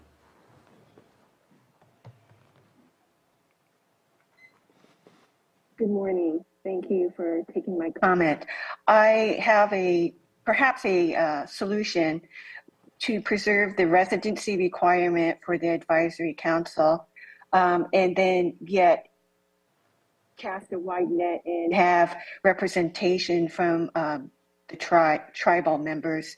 And that is, in recognition of sovereign nations, can the residency requirement be waived?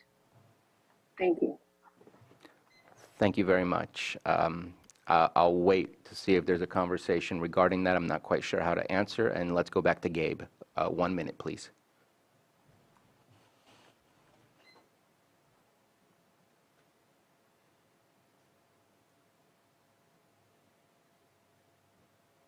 Gabe, you're still muted?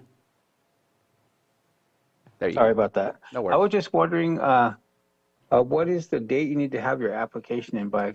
Because I'm not sure if there's already a committee in place. It sounded like there was earlier, but I just wasn't.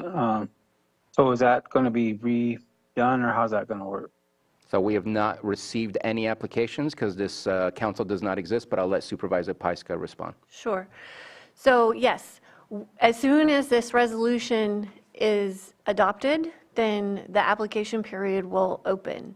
And we will probably have about 2 weeks to keep that open. We need to look at the dates to bring back when they would be due so that every application will be posted on the agenda the week before the meeting. So we've got to figure that timeline in too.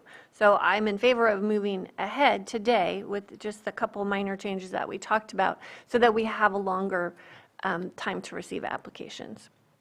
But the steering committee is just the group of people that decided this was important and drafted initially this resolution and bylaws.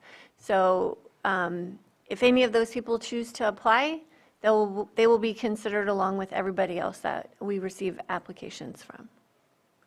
Thank you for that. All right, I'm going to close public comment.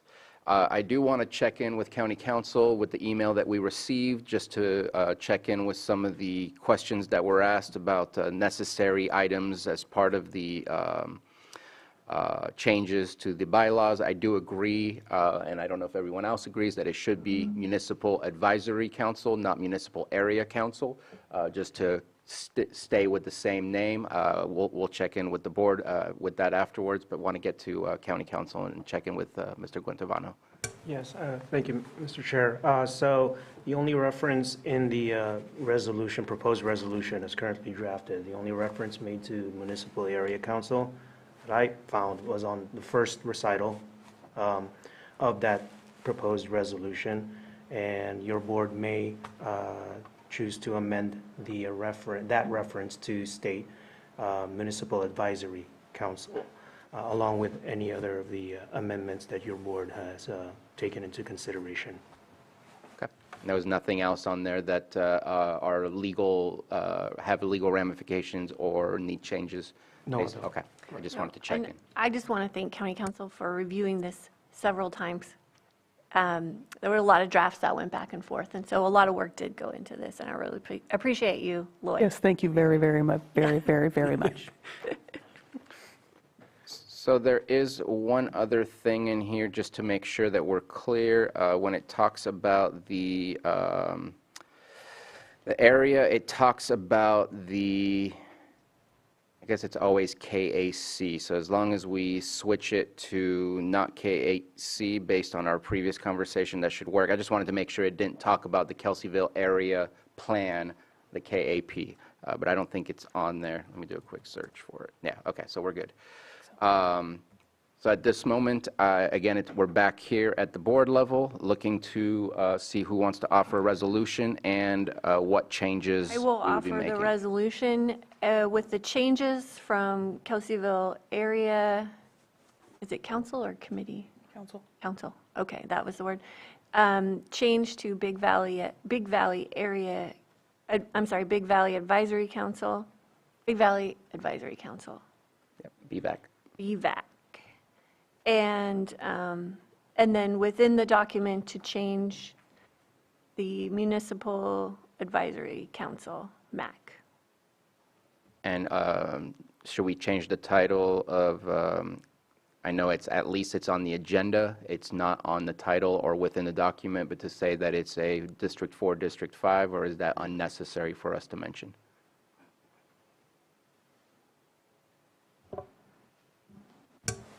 For purposes of adopting the resolution only needs to be offered as amended, but your board may elaborate. As far as the recommended action itself, it could be made to clarify that the offering of the resolution is for purposes of adopting the resolution establishing the Big Valley Advisory Council as the Municipal Advisory Council for the designated area stated in the resolution. So that would be the recommended action for purposes of offering the resolution. I offer the resolution as amended. Okay, the resolution has been offered. Supervisor Simon? Yes. Supervisor Crandall? Aye. Supervisor Green? Aye. Supervisor Pyska? Yes. And Supervisor Sabatier? Aye. Thank you for the dense conversation that we just had. That was important, and good luck to When you, are we going to Kelsey. bring back so that we have an appointment date and a closing date for applications so that we can make the April meeting? 17th. April 17th. So, April 2nd. yeah, if we came back April 2nd, that gives, That gives you 2 weeks to organize your meeting, get all the Brown Act stuff out of the way for posting in time, and letting the new members be able to have that time to put it on their calendars and hopefully. so if anybody is interested in applying, you should have your application in by March 27th. Right, Johanna? March 27th will be the deadline so that we can have it posted for the April 2nd meeting. And just to offer what County Council has offered all of the advisory councils is Brown Act lesson for everybody. Oh, boy. Love it. All right, thank you very much for that. That concludes our timed items. We do have some untimed, but it's 12:30, and we also have a potentially long closed session. I'm not sure how long it will be. Do you guys want to power through or take a lunch? I would suggest a lunch. All right, let's come back at 1:30 p.m. to conclude open session.